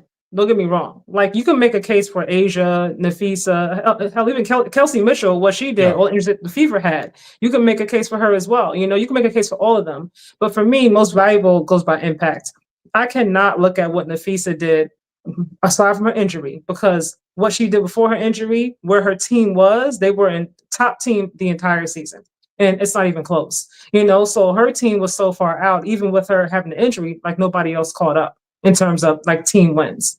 Now, I will give the Aces credit for fighting back and coming back strong in the end, but that's 16 games. We're talking about a total of 44 games. I'm glad that they finished strong, of course, because you'd rather have the Aces in the playoffs than not have them, especially Asia Wilson. But I can't pretend like what AT did this season, the triple doubles, the way she impacted her team in terms of scoring, rebounding, assisting. Her assists are crazy. Like her playmaking, like the way she gets her team involved. To me, like there's no reason that she should not have been MVP. If we keep talking, I keep hearing about what the Aces did going on a 16 undefeated run. Outside of that, what's the other argument? I haven't heard it. For me, I just keep hearing they went undefeated, 16-0, 16-0. Their run. For me, it's not the run. It's not the undefeated. It's just their record and where they wound up being. That's just the ending part of the season, though. But it's not about the 16 games. It's the totality of their season, which got them to be a second seed. So we're saying that it's 16 games. You can't just get to be a second seed based off of 16 games. So we have to stop saying that. We have to give them credit for their full season too, in my opinion. You know, we can't say that somebody became a second seed based off of 16 games. They had an incredible run in 16 games for sure, but we have to give them credit for the season that they had as well. Their record is their record. And so that's what the first half, it was like, you know, buckets, you know what I mean? It was like just going down. You know, and in the second half, obviously it picked up. I respect everybody's opinion. I will say this. They did, but they became a second seed, and you don't just become a second seed just because you pissed away your season. That's cool, and I'm gonna let. No, they had to fight back, absolutely. This is all I want to say. When Russell Westbrook got the MVP, it was all about the triple doubles, right? I don't think he should have gotten that MVP. Okay, but he got the MVP because it was historic, right? That's all I'm saying. But we're not talking about the NBA. I know, but what I'm saying is this MVP vote is kind of tainted and watered down to me. averaging a triple double is not special when you're playing this certain I system. understand that you're feeding right into my point. I understand that. I just wanted to throw that out there and because of the simple fact. They shouldn't do that in the WNBA. Athletic success needs to win. I know, Jay Anderson. I was getting to that point. Russell Westbrook, their team was a 6 seed. I understand that y'all saying 16-0, but like Kaja said, we can't just erase what everything else happened and just focus on the 16-0. That's all I'm saying. But we can erase Russell Westbrook and what they're doing. We're gonna leave Russell out of this. I just wanted to make a point, but we just can't focus on the 16-0 that the Aces did and throw everything else away. That's all I'm saying. Focusing on their results and their record. They are a 2nd seed. AT should have won MVP. But Nafisa was number 1, so we're going by the seed. Then Nafisa should have won. Nafisa was injured. She was out. Yeah, she was, but where she was the whole season, and then when she got injured, and then when she came back, she picked right up. Yeah, she stacked enough games to win that. And that's what happened. We just watched her get cooked, and apparently the media chose based upon. So you falling into this Candace and Aaliyah Boston narrative. I actually don't think that that's why she should have gotten the MVP. I think that she should have gotten the MVP because they had a criteria, whatever that should have been. Criteria, I think, is what should be based on, what the media should be, basing these decisions on, but they're not. They're basing it on some arbitrary, who knows what it is that they're deciding. Popularity also. Popularity, influence, who knows? There has been no rhyme or reason to these awards. So I think A'ja Wilson should have been the MVP just because I thought she was good enough. But to your guys' point, any one of these women could have been MVP and they all deserved it. But the question is, was there a clear-cut winner? And from our discussion, no. I'm with you, Kaja. I'm with you. I mean, I'm with you. I respect all y'all's opinions, man. But I'm with you, Kaja, on this one. I got to agree with you. To me, AT was clear cut. Yeah. So we have 3 ATs. Yeah. Brianna, you're AT. Since I was on the show with KSAT. I said AT. So you guys are all AT lovers. Nah, it ain't about that. It ain't about that, Dominique. I'm just saying this year, watching this year, I just thought AT was the MVP this year. Well, I think she had a more impactful season all the way through. That's what I'm looking at. Most impactful. Yeah. Like most valuable the whole way through. Yeah, it wasn't like an oversaturated MVP. Yeah. Well, maybe they'll go on to win the final. And then you said it earlier, Dominique, about the way A'ja Wilson is playing in the playoffs. Look, AT's and picked up where she started off from. She ain't skipped a beat. I think she's awful, but look, you guys, I don't Dominique, you're a tough customer. You're a tough customer. I don't like football and basketball. Okay. And that's also a part of it too, I think. People don't you have to be also, I think, likable to win these awards. Also, that's a part of it. AT is not really liked the same way Nafisa or A'ja She's the bully on the block. Yeah, I mean, it's like she's a bully, like they bring up, her sexuality and things of that nature, like all those things people always bring up in a conversation, like it's not appealing to them. It's the push shot they don't like. They don't like that push shot. They don't like.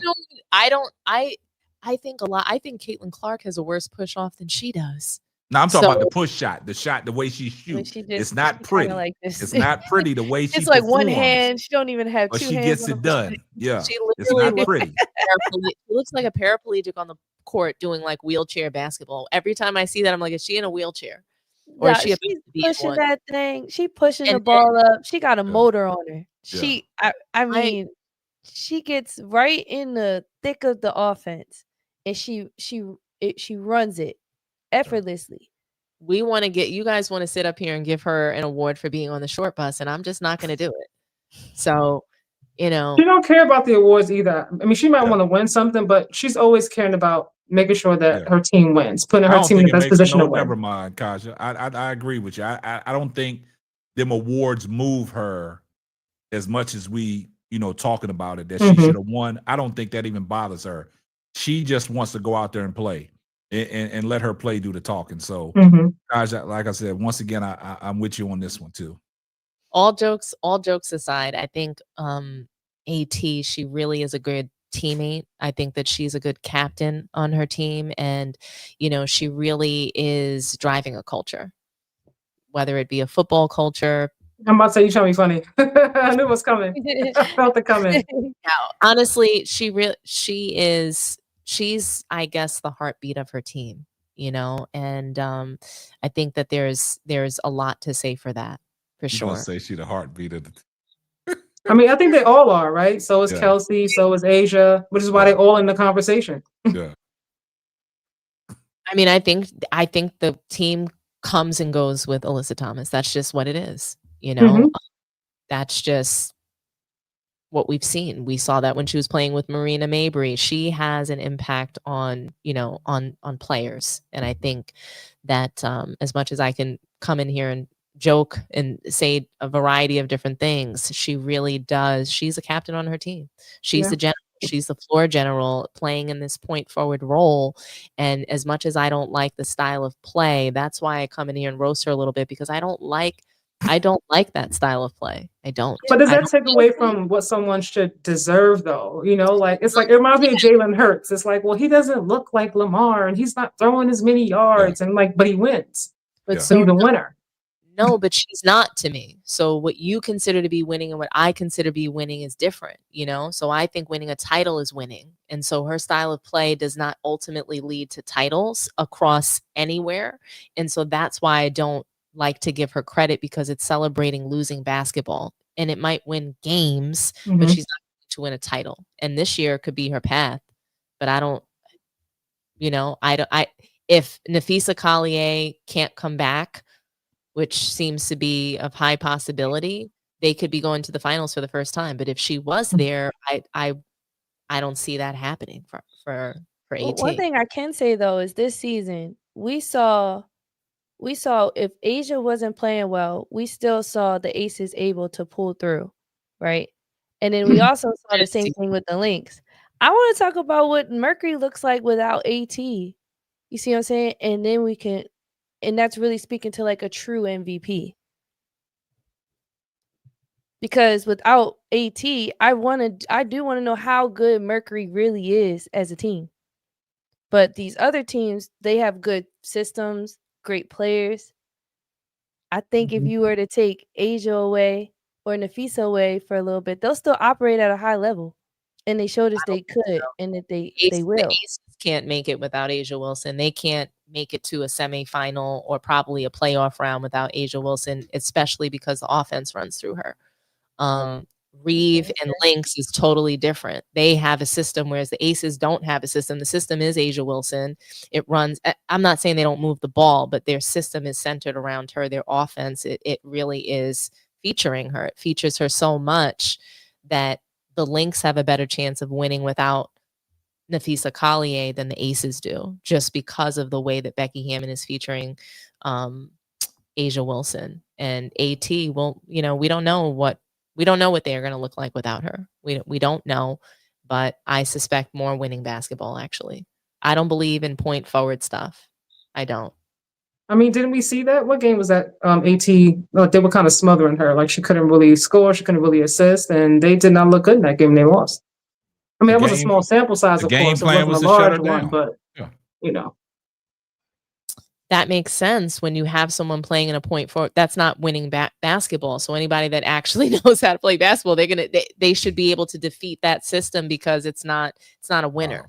She doesn't have, to me, AT doesn't have enough speed or athleticism to win a title. That's just not going to happen. And neither does a Mercury as a total team. They have brute force. And I think that can help them a lot, given the way that the referees and the officiating is going down.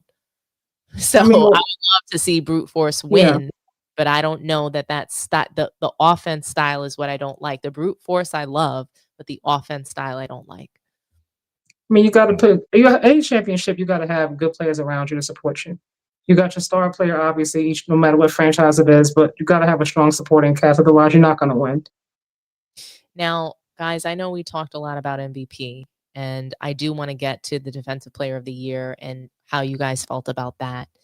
But Cheryl Reeve had a little bit to say about MVP, and I want you guys to hear this and for us to react to how she felt about Fee and her upcoming season.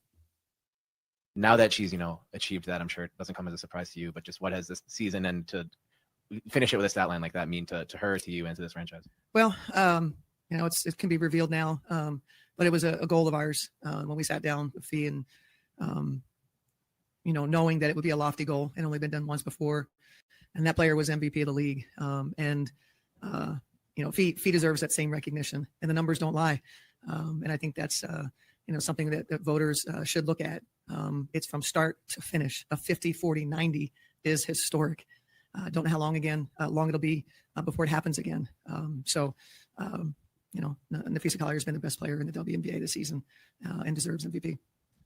And just to ask about another player who has a pretty, convincing case for an in-season award, Natisha Heidemann, with her fourth 20-plus point game in the last 5 games. Just how much did you get from, her tonight, and just how meaningful was that with the offense being kind of slow in a lot of other parts? It's very generous. What I just told them in there is that Natisha carried Courtney's night and has done it repeatedly in this games. But Courtney's okay with that, as we all know, as long as we're there for each other. And I appreciate that T has been there for us because we've needed it. She's just obviously the confidence that she's playing with. And, it's really important to have a bench if you want to achieve great things. And I'm really happy with T and also with Jessica Shepard. She also filled in, for a starter that, our starters didn't rebound, our front line didn't. It's funny, right? You guys brought up Jessica Shepard. We talked about Heidemann coming off the bench and backing up Courtney Williams. And we all thought that Nafisa Collier would have deserved the MVP. And so did Cheryl Reeve. She's always backing her up. She's always supporting her, right? So, I thought that I think she speaks very highly of Nafisa Collier, and it is really lovely to see. And then what I do appreciate is the historical season that Nafisa Collier had. We were all calling her MVP, right? And she would have really deserved it. I think it would have been a great win for her, coming off a 50-90 season. And I have to say, I think part of why she didn't win MVP is the same reason why Isaiah Thomas back in 1993 came out and said that the Bulls were competing for history and not to win the game. So when you're going after history and you're not focused on the game, there's a high chance that you're going to lose. And so I think that when you go out with an intention to get 50-40-90, an intention to shape your season a certain way, there's a chance you're just not going to win those awards when you're playing for the award. And I'm not saying that other players don't do that. I'm just saying that it's almost like I appreciate more seasons that come together organically, because you're taking what the game gives you, or you're going after, or you're attacking, what you're going after on the floor. So her planning for a 50-40-90 season, I think that actually hurt her MVP chances. We didn't know that though until afterwards. We didn't. She did. Yeah, I'm just saying, and we didn't know, the voters, whoever, public didn't know, that was the goal that they had come into the season. And even aside from it, I think every team has goals about what they want to accomplish and stuff like that. But the fact of the matter is that they were the best team by far. So. You said team. Did you notice that you said every team has goals that they want to accomplish? So again, I think sometimes when players focus on individual stats and themselves and what they want their career or narrative or an award in particular, it's like they wind up cutting their nose to spite their face. So you wind up not winning that award and potentially not winning anything. And I think the focus should always be to come out and be the best player that you can possibly be, to get better and better at what you're doing, not necessarily to plan for 50-40-90, because then that's how you're playing your games. You're planning your games. Oh, okay, well, if I go out here and take X amount of threes, I'm going to get to 50-40-90. Not if I come out and take X amount of threes, we're going to win the game. And so that's the point that I'm trying to make, is that, it should be, and I think, again, when we talk about the GOAT, and I don't believe in the GOAT because we're talking about team sports. And I think we lose focus of the team and what the main thing really is, and that's to win. That's the objective. Nafisa was also on one last year. People felt she should have got the award last year for MVP. So this high level of play from her has been consistent. I'm not mad at her personal goals because overall it didn't affect the team. Like, it wasn't like she had hit her personal goal and the team was like on a losing streak or they weren't doing really well. It didn't affect the team one bit. We wouldn't have known had Cheryl and I came out and made this announcement because the team didn't have any slippage. You know what I mean? So I'm not mad at her personal goals because it didn't hinder the outcome of the team. Like, they still were number one. They still were out there by far the most wins. I really enjoyed Nafisa during the All-Star because she showed that she came to act like when she was drafting her team, and even when she went out and played, it just seems like she always comes out and it is about basketball. So when I heard Cheryl say what Cheryl said, I felt like it was more about Cheryl and what Cheryl was thinking, and Cheryl being Cheryl. But Fee, I feel like she comes out in the way she presents herself and how she carries herself, even when they're doing All-Star, and a lot of those players didn't even take it serious. I felt like Fee took it serious because she takes every game serious, and it really matters to her to just be great at what she does and for basketball. And hopefully the award comes out of it. But I think for her, it's like basketball first, and then it's hopefully the fruits of her labor after. I agree with that. And back to what Kaja said, did Fee actually come out and say that that was her personal goal of 50, 40, 90? No, we're just talking about, That's what I'm saying. So we heard that from Cheryl Reeves. We heard that. That's something like Brianna just said. That's the Cheryl Reeves thing. And it goes back to what Kaja said earlier about Cheryl Reeves defending. Say we, though. She didn't say me. She said we sat down and planned her. No, that's what I'm saying. But we didn't know that until we just heard her other than words, right? So we didn't know that going into the season, that was something that Fee was chasing. So it goes back to what Kaja said earlier about, Cheryl Reeves standing up for her players. As a coach, you're supposed to say my player is the best player on the planet. She's supposed to advocate for her players to get them that notoriety, to get the attention, to get that MVP. And just like Brianna said, Cheryl Reeves does a lot of things that is all about Cheryl Reeves. You know what I'm saying? She's a highly, public figure coach. You know what I'm saying? So when she says things, people are going to listen. So she's going to advocate for her players. But at the same time, if I didn't know Fee that was a personal goal that she was trying to achieve 50, 40, 90 until Cheryl Reeves said that. But like Kaja said, it didn't take away from what the team achieved this year. It didn't get in the way. They still came out and played ball and got to where they at right now. But like you said, they kind of hampered right now. But you still got, it's playoff basketball. Anything can happen. So they still in a great position to win. You know what I'm saying? Even if Fee can't play, because we've seen the Minnesota Lynx hold it down without Fee being in the lineup. So when you're talking about the MVP, that might have hurt her MVP chances as well, because the team still performed when she was out of the lineup. Mm-hmm. You see what I'm saying? So it's a catch-22, because Cheryl Reeves now comes out after the fact to say what we just heard you play. I would have never known that. Oh, the Physicality, she's shooting 50, 40, 90. But like Kaja said, I wish she didn't open her big mouth. That's what Brianna's saying. Some things I keep trying to prove the point. I know, but that's like Brianna said. Some things that Cheryl Reeves say is all about Cheryl Reeves. You know what I'm saying? I don't think this had nothing to do with Nafisa Collier. She's just advocating for her to say that she's the MVP. She's the best player on the planet. That's just how I feel about it. I think that comment that she made, I don't think that makes, I just don't think that helped anything. You know what I'm saying? Saying that you planned your season for an award. Oh, this is what we sat down. Too late now. The awards is already handed out. Because didn't she drop that comment like only a few days before the award was announced? Yeah, that's the award. The votes was already in. She knew that Fee lost.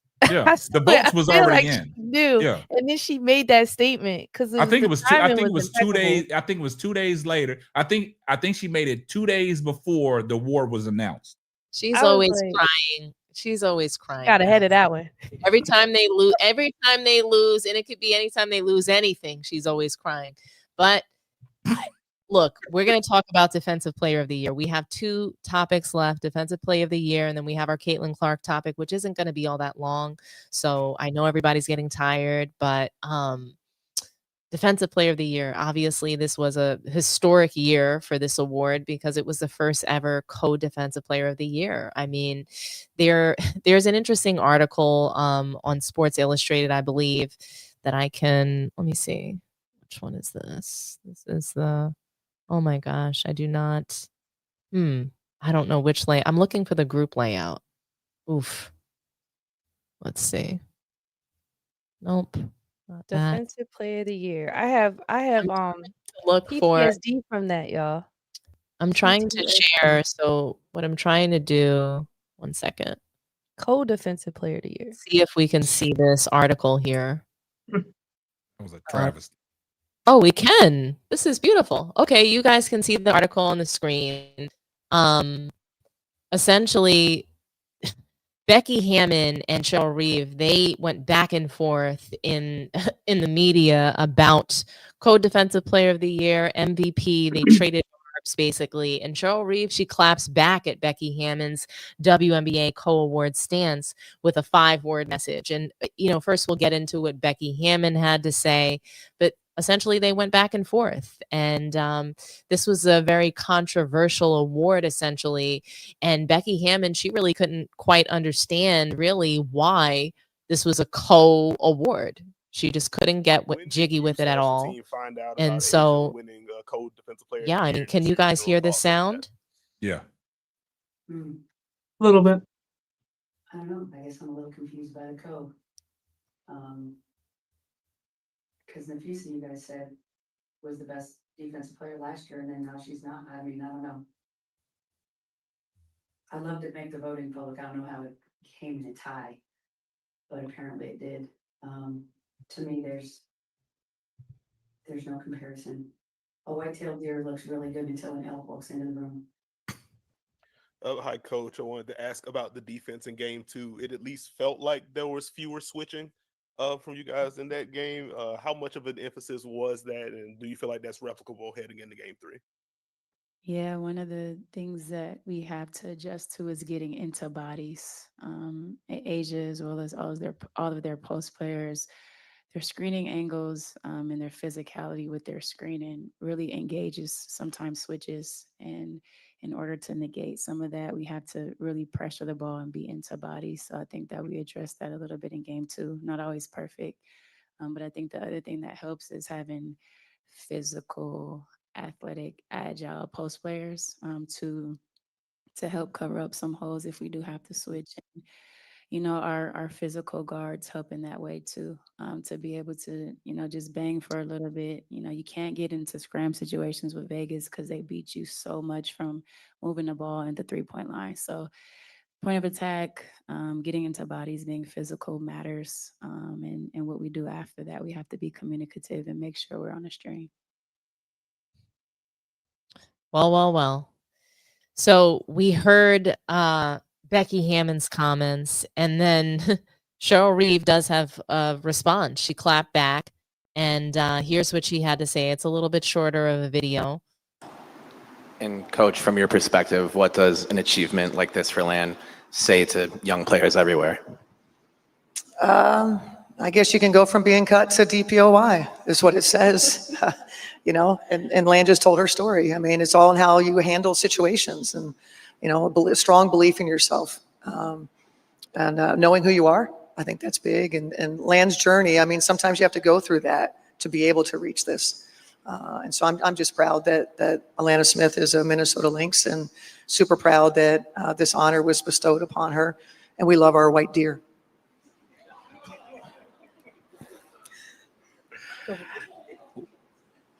We'll let that one sit for a little bit. Yeah. I mean, look, to me, I love the elk and the white deer comments. I just thought that was hilarious. Truly.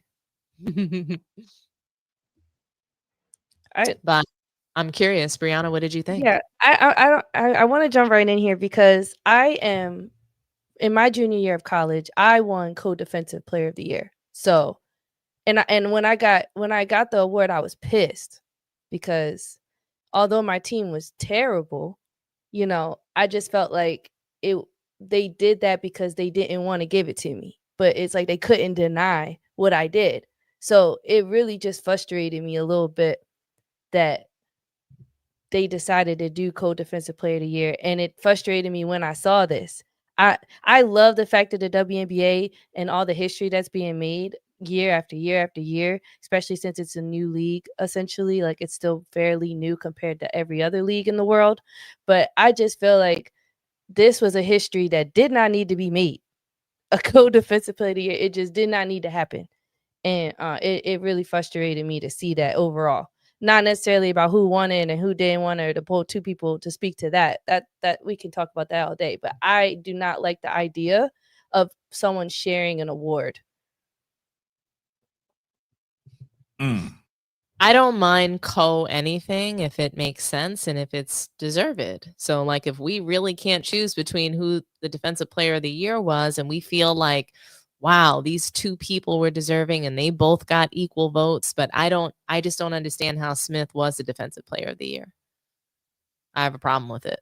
Man, and y'all know if y'all want to keep fine with Asia Wilson not winning, but I didn't see how Smith should have been a winner at all. Listen, if y'all want to just keep it a buck, y'all want to keep it a buck, Cheryl Reeves did not want to have that type of announcement for Alana Smith. She didn't want to be there. She didn't want to get up there and say that Alana Smith deserved to be the co-defensive player of the year. Y'all know damn well that she just had to get up there because one of her players won that award. But she knows downright that she was not deserving of the co-defensive player of the year. She came out of nowhere.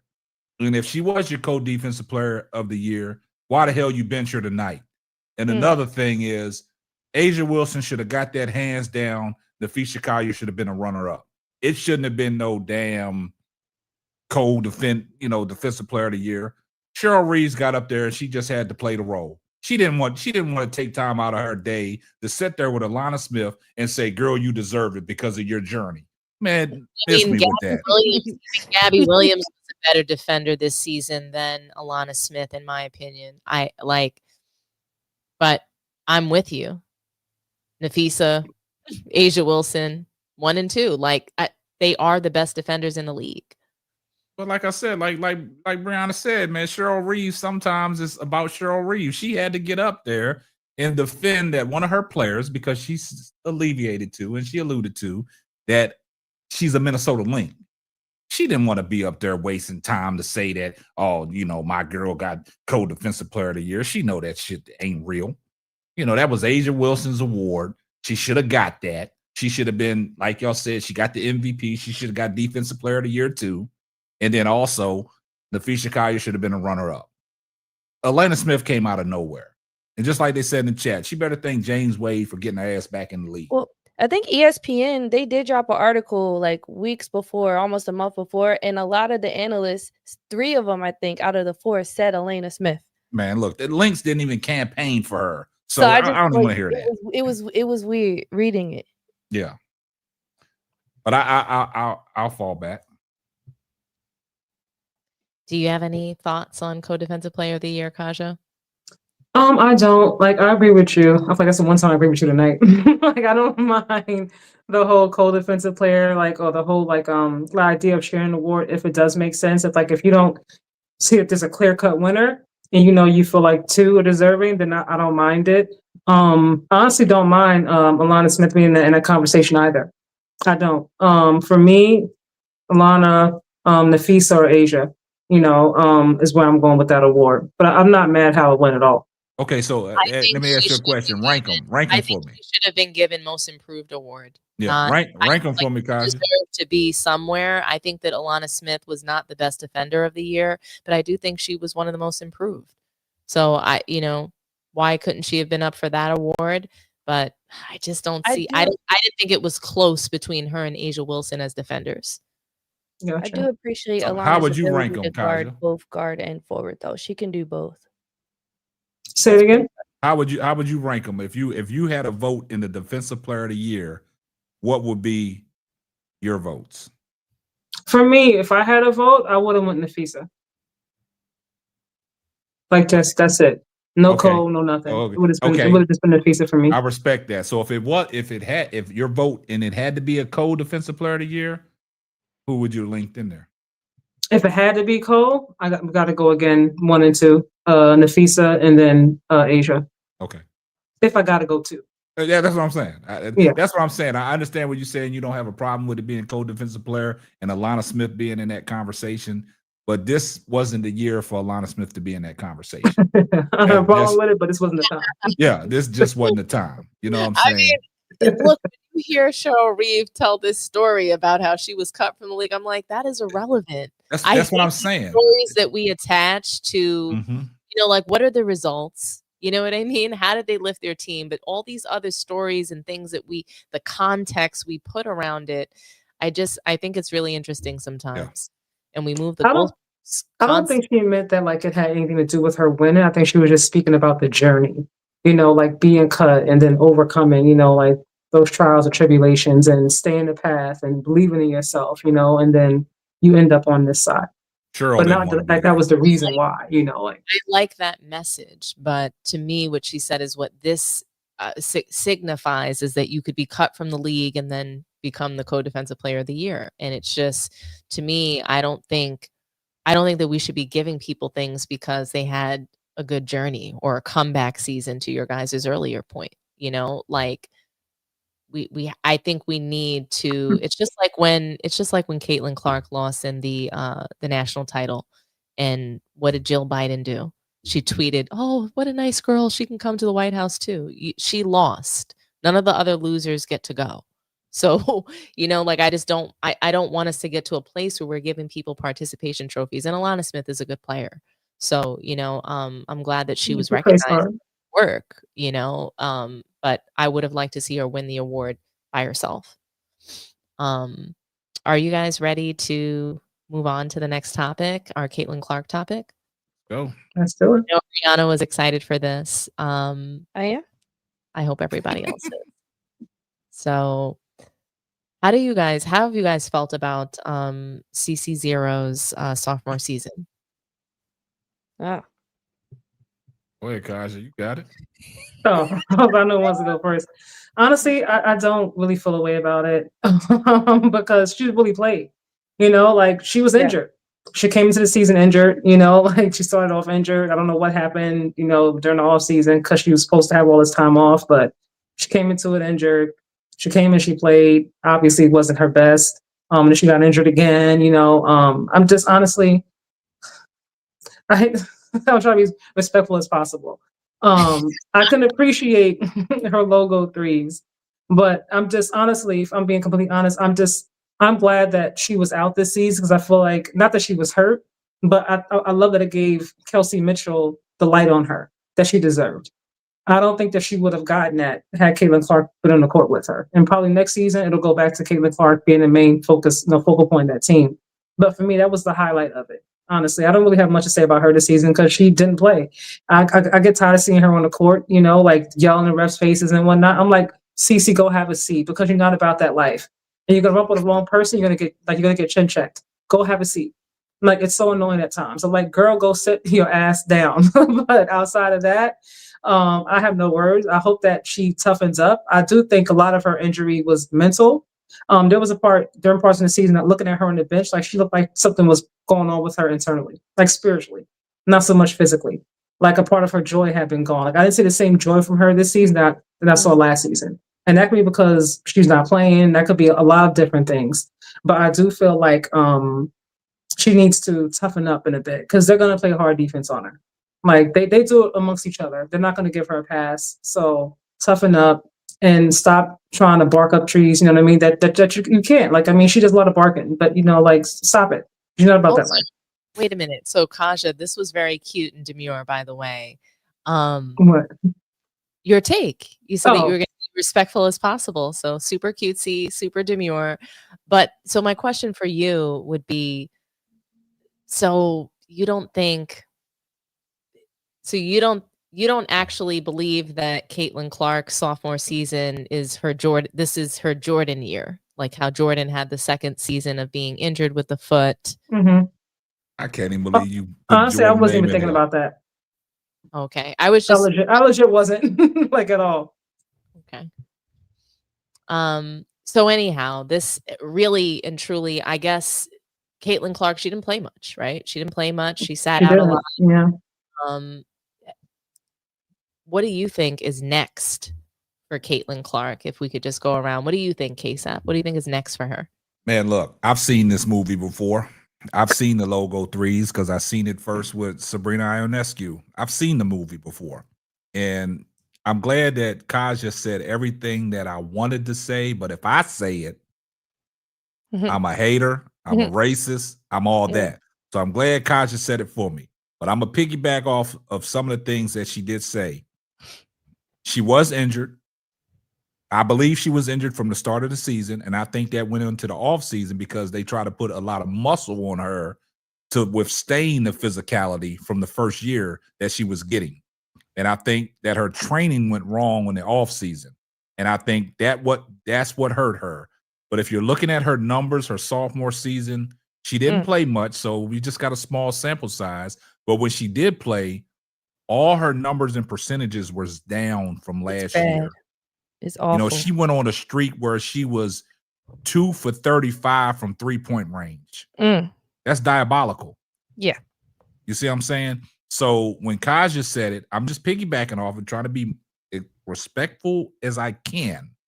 But at the same time, we just got to call a spade a spade. Everybody thought that Caitlin Clark coming into her sophomore season, this was going to be the year that she elevated, that she was going to bring the turnovers down. But in the small sample size of the games that we saw, her turnovers was up. Her percentages was up. Her shooting was down. You see what I'm saying? Her field goal percentage from 2-point range got under 40%. You see what I'm saying? At one stretch, she was shooting 17% from 3-point range. That's diabolical. So going into year 2, we thought that she was going to be more ready, but it didn't happen because me personally, a lot of people say that she was faking her injury, but dealing with a growing injury or anything that's a muscle strain, it takes time. This is not a day-to-day injury. You got to sit your ass down. You got to go get hit. And for her to be, like Kaja said, for her to be jumping off the bench, getting in people's faces, kicking soccer balls like ain't nothing wrong with her. That's why people were saying that maybe she's faking the injury. You know what I'm saying? And then you go to a point where it got to a point where the game that she re-injured herself, she was in the game when the Mercury was up. I mean, when Indiana was up 8, I think it was against Seattle, and Stephanie White had her back in the game with 10 seconds left. She re-injured herself. But as far as that sophomore season, we didn't see too much because she was in and out of the lineup. But the percentages was down. The turnovers were still up. I thought she would bring them turnovers down, but like you said, Dominique, she's on a clash course to, eviscerate these turnovers. You know what I'm saying? It's just she's gonna put that out of reach where nobody can catch it. But it's like, to me, I've seen this movie, the logo threes, outside of. Let me ask y'all a question, and I'm gonna fall back. Outside of the logo threes, what do y'all see in Caitlin Clark? That's what I was going to also say. I feel like also people kind of figured her out. Like she doesn't have much variety outside like the threes. Like she needs to work on the ball handling. Move without the ball. Like she's limited. Outside the logo threes, so it's not hard at this point. Now they've kind of figured out how to defend her and make it harder for her. Another And reason why she struggled. who exposed that? JC Shelton. She exposed that. I feel bad for Jason. She got that headlock from Sophie. Yeah, she exposed that game, and ever since then, Caitlin was never the same. That's when she went on that torn shooting slump. KSAP, Gary Payton exposed that in the title run that she had before she got to the WNBA. She looks the same. That's what I'm saying. I mean, I ain't even gonna say she looks the same. I just think because everybody got on Kelsey Mitchell for actually averaging the same amount of points before Caitlin Clark got there, but the shooting percentage was down, right? So now you bring Caitlin Clark into her second year, her percentages are down. And then you go on the street 2 for 35 from 3-point, and that's what you known for. And then you want to move the goalpost. Oh, well, she didn't shoot the ball well, but she had 8 assists. She had 10 assists. Come on, man. What's your assist to turnover ratio? You getting 8, you averaging 8 assists a game, but you turning the ball over 6 times. Somebody do the math for me. What's your assist to turnover ratio?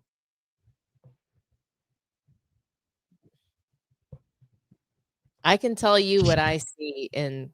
I thought you were frozen. Nah, I just put my hands up. I can tell you what I see in Caitlin Clark outside of logo threes. I see turnovers. I see can't defend. I see a cone on defense.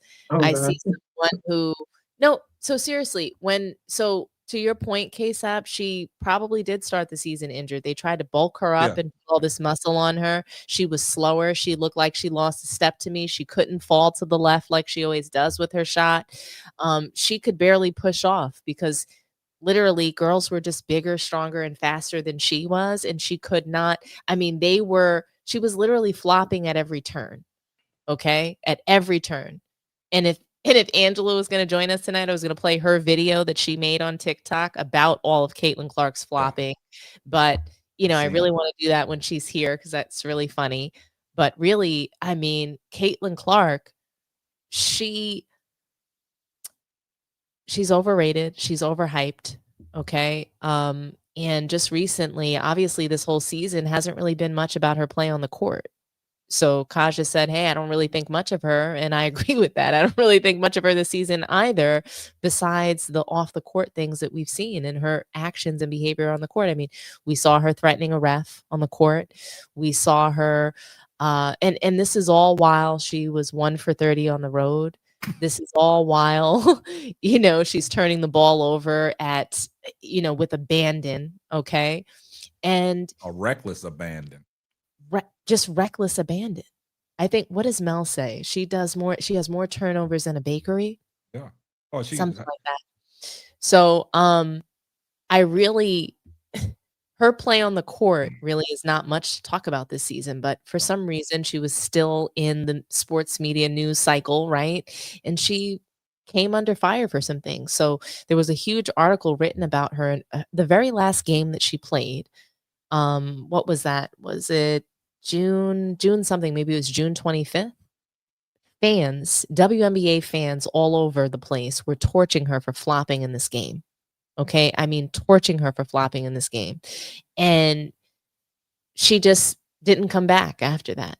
So I do feel like she's trying to let some of the media whirlwind surrounding her flopping kind of disappear. I do think that she's trying to just throw this season in the garbage. She didn't have a good season when she was playing, right? So this is the longest groin injury I've seen, quite frankly. And I know they can be pesky, but again, I think that she put on weight, lost a step, and she just hasn't been the same. And they don't necessarily know what's going to fix her and what's going to get her back. Mel's comments about the mental health block, the Ben Simmons block, who knows? Perhaps that could be what it is. But I do want to show you guys just something that a lot of people focused on, and just the way that a lot of people were calling out her behavior and calling her entitled in recent weeks. So, do I have this clip? Yes, I do. Oh, it's right here. So this is very short, guys, and we'll react, and then we'll pretty much call it a night.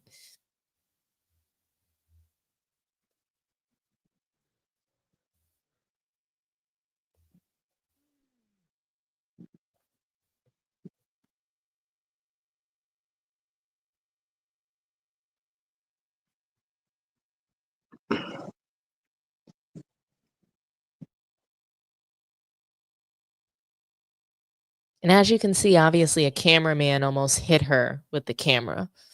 And I want to play that one more time. If y'all realize her own father called her out. Yeah. Look at her. Look at her. She's going back. Titled. Because I guess maybe he didn't know who she was. She having some words with her. Get that camera up out of here. Look at her. Look at her face. Like she's ready to get him fired. Like Kaja said, set your ass down somewhere. But it's just like, who does she think she is? Right? It's just kind of like, he's just showing up there trying to do his job. Does she really believe that he meant to hit her with that camera? It almost leads me to believe, like, is she on something? You know, why is she so pumped up this season? She seems angrier than she was last season. It's just, how did she put on all that muscle so quickly? It's a little bit concerning the way that she behaves and the way that everybody just, there's nothing to this. And people are starting to realize that she doesn't have the most perfect behaviors all the time. And honestly, what she did there, I don't even think that's such a big deal. It's just the criticism of everybody else. It's the hype that she gets. I mean, it's the darling. People say that she's so wonderful. She's so nice. She wouldn't hurt a fly. She wouldn't be rude. She's so classy. There was nothing classy about that. Everybody has moments. She's not perfect. And, you know, I'm not here to beat her up for that moment as, oh, that was so disgusting. She's horrible. I mean, I do think that that showed a sense of entitlement from her. Like, hey, I'm Caitlin Clark. You almost hit me with this camera. You know, I'll get you fired. You know, you didn't, like, it's almost like he didn't recognize her. The way he looked at her, it was like, who are you? I'm just doing my job, you know? And she's just like, so, and then the photo that I posted next to her is obviously in one of her last appearances where it looks like she's threatening to call the commissioner on the ref. Oh yeah, she got into the ref's face. I remember that. I just want to know, like, how do CC0 fans reconcile this behavior? And for those who don't know, CC0 refers to 0 rings, 0 in college and probably 0 in the WNBA. Yeah. Well, to speak to her, so just a real quick shift back to the play, because you had asked a question earlier, Dominique, about what we should expect for her next year.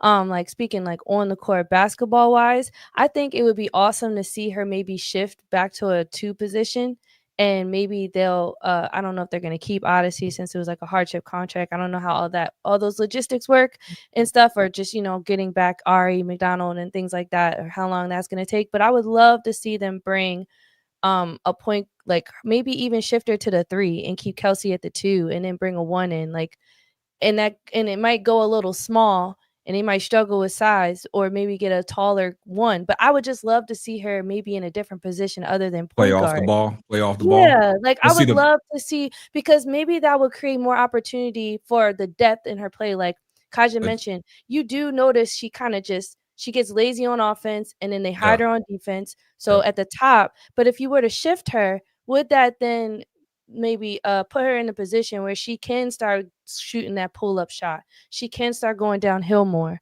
I would love to see that happen. I don't think the team would hurt if they were to do that, because obviously you've seen how successful they've been thus far. So I hope that's just to answer that question. I wanted to throw that in there. But hold up, Brianna, to what hold on once, Bree, to what you just said. Yeah. Hold on. To what Bree just said about taking her off the ball. The problem is she don't move without the ball. Once she relinquishes that ball, Caitlin Clark is a drifter. Yeah. She's a drifter. She don't move without the ball. That's the problem. She does not move without the ball. She hides on offense and defense. That's Caitlin Clark's problem. So if she doesn't have the ball in her hand, she has no momentum. Interest in the offense. But you look at Stephanie White's offense though. I do want to talk about Stephanie White's offense, because they have this offense where they're setting that on ball screen. There's not too much movement going on. And like you'll see maybe Natasha Howard cut down every once in a while. And then you saw they found great success in Timpson hitting the short corner, and when they do make those cuts. But that's kind of like their offense overall. So yes, I agree. Caitlin has a track record of doing that. But I would love to just see more from this offense, and I don't want to put it all on her shoulders in that capacity. But is she going to change the team though? And the offense that they run?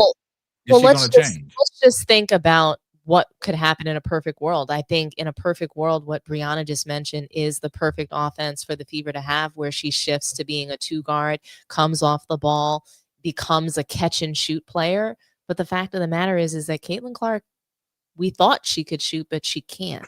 She ran from the 3-point contest because she cannot catch and shoot.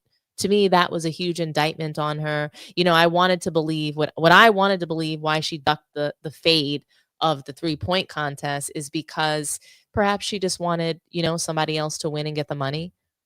You know, like these girls don't make a lot. She's the highest paid player in the league from her endorsements and contracts and things like that. So I thought maybe she felt like maybe she was taking an opportunity to make money from someone else that she didn't need. But I think it was an indictment that she didn't do that contest, and it was the excuse that she gave. I never shot off of a rack before. I don't know how to shoot from the rack. So she can't catch and shoot. That's what that means to me. That's how I took it, and I would love to see her play off the ball, but that's clearly not her game. She's not able to move well enough with the ball, but that's what should happen. And they'll still be so Brianna, that's a successful offense for them. You're not wrong. Just because she can't do it well, it will make her look worse. So she won't have the ball in her hands, meaning she can't get a triple-double. She won't have an opportunity to even get 10 assists. So that's the problem is when she came into the league, they hyped her up as being the GOAT. So Caitlin Clark came into the league and the hype was that she was the GOAT. She was better than Sue Bird. She was better than Taurasi, all these things. She would have zero adjustment coming from college to the W. Those were the narratives, right? Then when she got into the league, we saw her first 8 games and she didn't quite live up to that hype of having no adjustment coming into the league. She had her welcome to the W, right? It was the game, the pace was too fast for her. Oh, blah, blah, blah. All the excuses came, right? Then they turned her into John Stockton.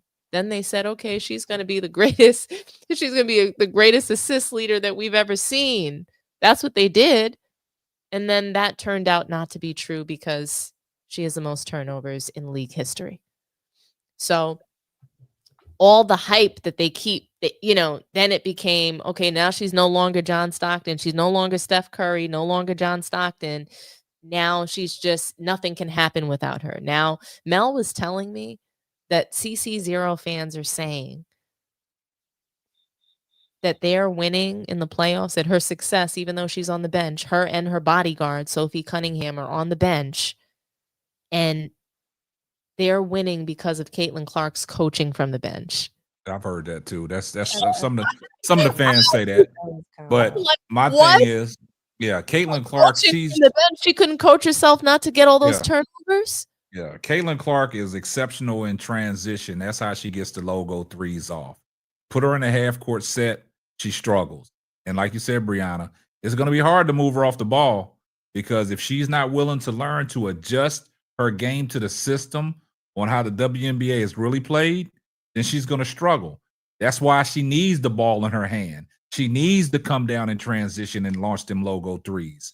Because like I said, she's a skillful passer of the basketball, you know, in transition. But getting her off the ball in a half-court set, I just don't think it's going to work unless you're willing to change your game and not be bigger than the system. Well, what do you think CC0 fans have to look forward to? Like, what are they saying right now? Right now, they can't say nothing. There's a lot of them that are hush right now. Go Indiana. Indiana's winning. Are CC0 in the playoffs. But are they happy if they get eliminated in this round, or do they still? Oh, they're gonna be like, I told y'all they can't win without Caitlin. See, it's a lot of it's gonna be a lot of air though. Are they still punching air because they got this far without Caitlin? They didn't make the semis last season. But look, it's exactly, it's a catch-22 because now you got them quiet, right? You got them quiet. But after Sunday, after Cancun, go on YouTube and listen to all the content creators that support Caitlin Clark. They're gonna come out of nowhere. I told y'all they can't win without Caitlin. If Caitlin was in there, they would have won. So you know the narrative is gonna change because there's a lot of CC fans that are sitting there hoping and praying that Indiana don't move on.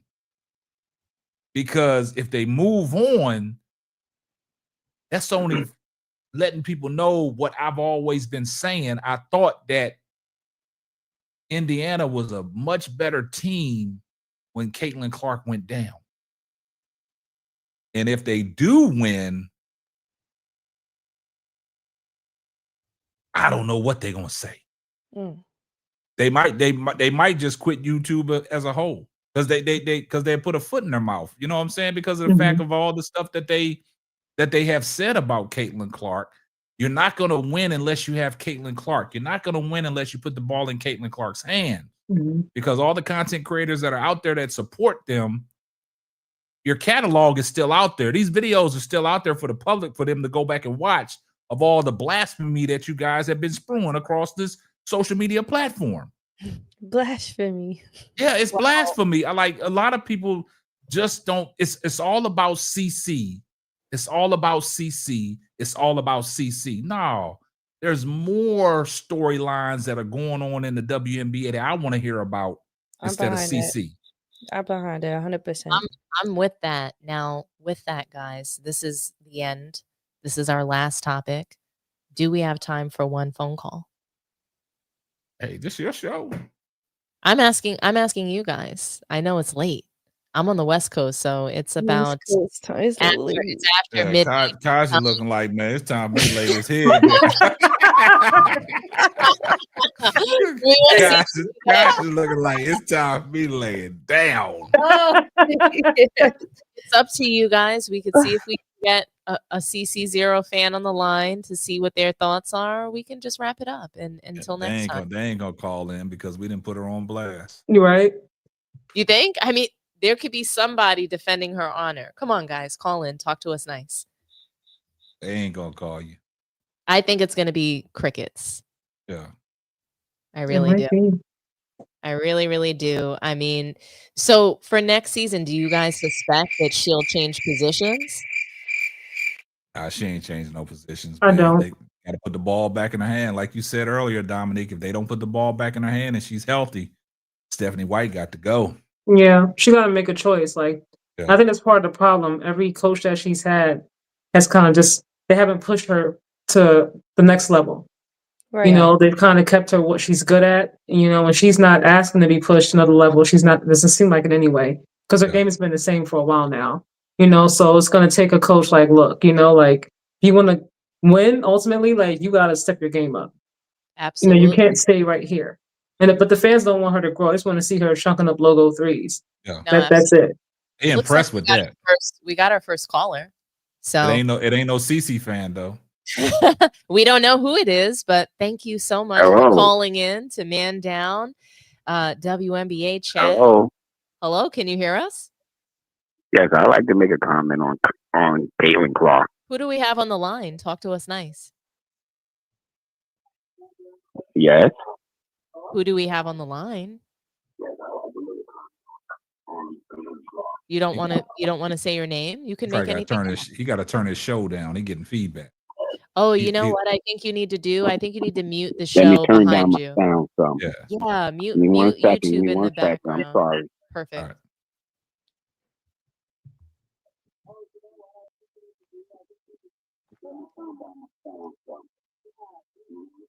So you're gonna have to mute YouTube because I hear the echo. Just mute the whole show in the background so that we don't hear the echo. Better? That's perfect. Yeah. Who do we have on the line? Talk to us nice.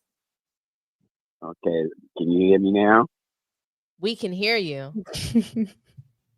Sound off. Let me adjust one more thing. Okay, how is that?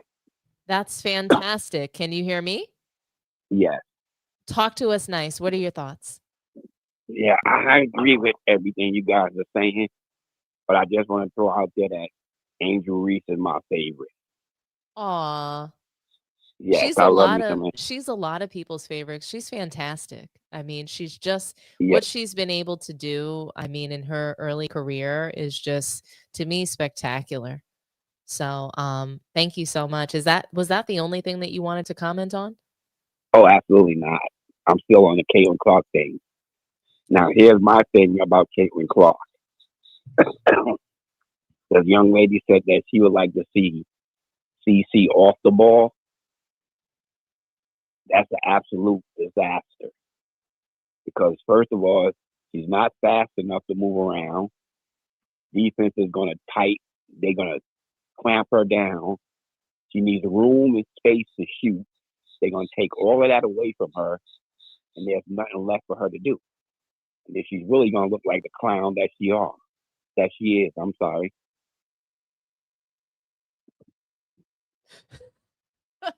Hey, You got it. That's a good take right there. She cooked. What's your name, sir? Kevin. Kevin, nice to hear from you. Thank you so much for your comments. I call her CC0 for a reason. See what you did, Brianna? See, when you talk about moving her off the ball, you see you got that caller and rage came in here like da, da, da, da, da, da. I'm great at doing that. Good job. But no, Did I any of you hear, respond to Kevin? You Yeah. don't know how fast I was But calling this- his number. Kevin. Yes. Here's the Yes. thing. I have seen Caitlin finish really well at the rim.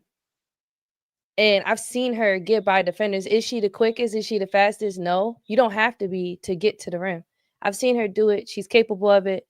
She actually is, she's not like super big, but I've just seen her finish well. So I would like to see more of that from her. And I think if you're a great shooter, you can shoot from anywhere. And so I would love to see her expand on her good shooting and continue. And so if she moves off the ball, I don't think it would be a disaster. I think she actually might surprise herself. Well, go ahead and DM her then. You tell her. You tell her that's what she need to do.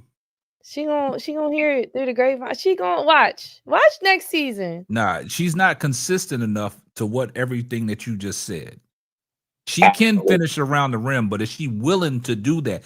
I don't think she's gonna be willing to pull up. I don't think she's gonna be willing to come off the fill that in. ball. But I I don't think think she's gonna be willing to go downhill. I'm gonna say this and then I'm done. Go back to last year, Christy Side's offense when Indiana Fever came out the gate struggling, right? They was what, 1-8 their first 9 games. Am I correct? Somebody correct me if I'm wrong. And Yes. what happened when they turned the season around? They took Caitlin Clark off the ball, right? But it was all Kelsey Mitchell and Aaliyah Boston. Absolutely. And then people was complaining about, oh, they freezing Caitlin Clark out of the offense. Give her the ball. That's all I heard. They freezing her out. It wasn't nothing about Indiana Fever finally are winning. They was just mad because CC wasn't involved. And this is the point that we talked about earlier. If you take her off the ball, her people going to think, like she said, the CC0 fans are going to think that they freezing her out. But just like Kaja said, it's going to put Stephanie White in a sticky position. She has to put the ball back in Caitlin Clark's hands, and that's the fact. Please, Caitlin Clark fans. That's why they have to do what they do.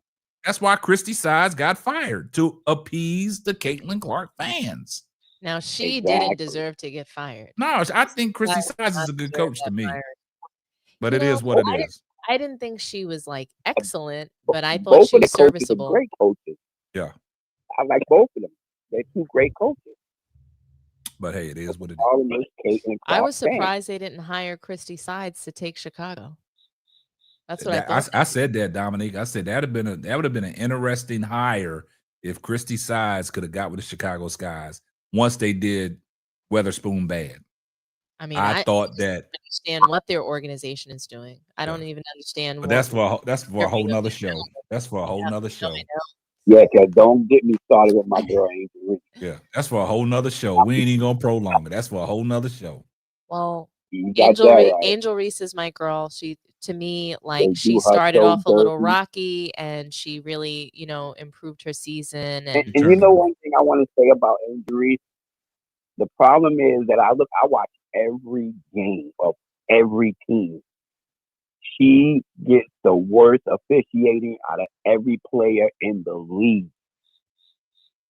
I mean, Why is that? I'm not going to say the worst out of every player in the league, because I think that it really goes around, so I'm not going to put that on her. I don't think she's a martyr for physical play, but thank you so much for your call, Kevin. I really appreciate it. Salute to you, Kevin. Salute, Kevin. And you enjoy your night. Yes, have a wonderful evening. Y'all have a blessed one. All righty. Bye-bye. Bye. All righty, guys. I mean, it doesn't look like we have anybody else calling in. I mean, it is late. Yes. And I just, we really cooked tonight. So this was the first show. I felt like it went. I really enjoyed it. This was a healthy conversation, a healthy dialogue. I love it. It was great. I thought it was so much fun. Kaja, what's your YouTube channel? Just Simply Sports with Kaja. Yeah, and let's just go for anybody who joined the stream late. Oh, it looks like we have one more call, guys. Let's see who this is. Thank you for calling Man Down Sports. Talk to us nice. Yeah, this hot boy, Corleone. Hey, What's up, K-Sap? Corleone, what's going on? Talk to us nice. What do you I'm want to gonna cook just need on? one thing for y'all. I'm gonna need y'all 2026 World Cup roster picks at another show. Just think about it. Just do it at another show. I got you. I'm gonna be watching. Okay. And my thoughts on Caitlin, right? I don't believe she can come back with as much power as she did. Stephanie White has proved I can do it without you. You have to become part of the group now. Yeah. I don't like, even if she's the third option, I think Caitlin should take a step back, be the third option. They need to make Aaliyah Boston be the number one option and Kelsey number two. Because Aaliyah Boston ain't been looking that great in this series against the Aces. Oh, nah. They just got her on the perimeter doing dribble handoffs. Yeah. No, I mean, I'm with you. Aaliyah Boston should be, and to me, they play the best when she is the number one option on the team. We saw that in a few games last season. Chrissy Sides tried to do that and prove, hey, when we play this way, this is winning basketball. And she proved that, but her job was at risk because she made Caitlin Clark look bad, or Caitlin Clark made herself look bad in an offense that leads to winning. So I'm right there with you. That was a great take. Yeah. But hear this out. I think Stephanie White has more leeway than Christy Sides because she's a homer. She's from Indy. So what she's shown this time, she said, okay, I showed y'all what I can do without her. Y'all need to let me coach her the way I need to coach her. Mm-hmm. Because to me, she needs to take a step back and build her game until she can become the number one option. You don't have to be the number one option now. This is basically like your sophomore year of college all over again. You can take your next 2 to 3 more seasons, that'll be your 4th or 5th year, to build your way up to becoming the number 1 or 2 option. And even if you never live up to that height, you're already a Hall of Famer in college. And even if you just average like 15 points and 6 assists for the rest of your career, and if you can shoot it at 45% from the field and 38% from 3, you will still be a Hall of Famer in the WNBA if you just win. All her fans want to see, they just want to see her win a championship. That's it. No matter, but I understand people gonna crack on her and say, "Oh, you wasn't the MVP." Who cares? Get that monkey off your back. Get the first championship, then you can play free. I love that. I love that take. It's always the unaccomplished that want to play free. Got you. Hey, that's a great take right there, man. I respect that, man. Mm-hmm. Yeah. In K-Sap, I got one last thing. What's gonna happen next year? When Caitlin Clark's shoe is going to be released in my eyes February 2nd, because that was when her jersey was retired this year. And guess what happens next year? The Winter Olympics start February 6th to the 22nd. So you send her out to the Olympics because the W is going to NBC next year. It's returning home. Yeah. So you start the documentaries and all of that stuff about the 96 Olympics. Then in 2027, you start the 30th anniversary of the W, talking about all the former past women that didn't get their credit. You use Caitlin and Angel and all the girls to hype that up because Juju will be in the lead by 2027. So I believe her shoe is going to drop next year. You drop it before the season. So even if she played trash, I already got y'all money. Like I don't want you to see nothing. I'm gonna just take your money before you even see anything. Hey, but to me personally, out of all the stuff that we talked about, Caitlin Clark, it's something strategic of the way she operates, man. It's very strategic on how she operates and how her team around her operates. So, dropping that shoe kind of like LeBron James just before the Olympics instead of dropping it off early, like you said, man, drop it off early, get that money. I agree with you. Because if she played trash and not the MVP, they're gonna be like, oh, bad time to release the shoe. You might as well get it out beforehand. Because you don't know what the season will look like. Yeah. And plus, the Winter Olympics is a majority white sport, so you can sell it to them. And the Olympics is in Italy, so she call it what you want. She can grift, saying the Italian side of her family because her mother's Italian. You could play into that heritage and sell it to them. Because she's going to be able to take her brand international next year because she's going to play in the World Cup September 4th to the 13th in 2026. It's going to be in Berlin, Germany. Angel's going to be on that team too. Paige is going to be on that team. I'm hoping Flaw J is going to be on that team because I think Flaw J is a big potential moneymaker. Gotcha. Well, yeah, you know, it's been real. And the last thing, I would trade Angel and Camilla if I'm Chicago because what Jeff P showed me, he wants control of this franchise and he wants to be the star. So if he trade Angel and Camilla, he can get back number 1 draft picks. He can get back 2 number 1 draft picks for Angel. He can get the first round pick probably for Angel, and you can draft probably like Lauren Betts and Tanaya Latson and start all over with your finally do a rebuild. Well, you got to understand something, man. That's Chicago. That's for a whole nother show. You know that. Yeah. I've been watching the W since 2001. I know Chicago's trash. Yeah. I've been trying to tell y'all all the people that went through that. Christy Tolliver, everybody left. And if I'm the commissioner, if Chicago don't get their stuff together in 5 years and become a premier organization because they're in a premier market, I make you sell that team because you're hurting the bottom line of the league by being garbage. Gotcha. Anyway, LA did. But y'all have a good night, man. I'm out. I appreciate you so much for calling in, and I appreciate you. Man. Yeah, all right, easy. Thank you. You made a lot of interesting points, man. Yeah, Kaja, I just got you. I started following you. See you blowing up, the next star. I see you. Heck yeah. I subscribe too. Thank you. Kaja, you just came out of nowhere, huh? No, I had a message and I was like, wait, I was trying to read it real quick. I was like, I thought it was like an accident. No, I'm talking about YouTube. How long you been on YouTube? You just came out of nowhere? You like Alana Smith? It's a feel-good story. What's going on? I started my channel a little over a year ago. Nah, I just had to throw that in there. That was a joke.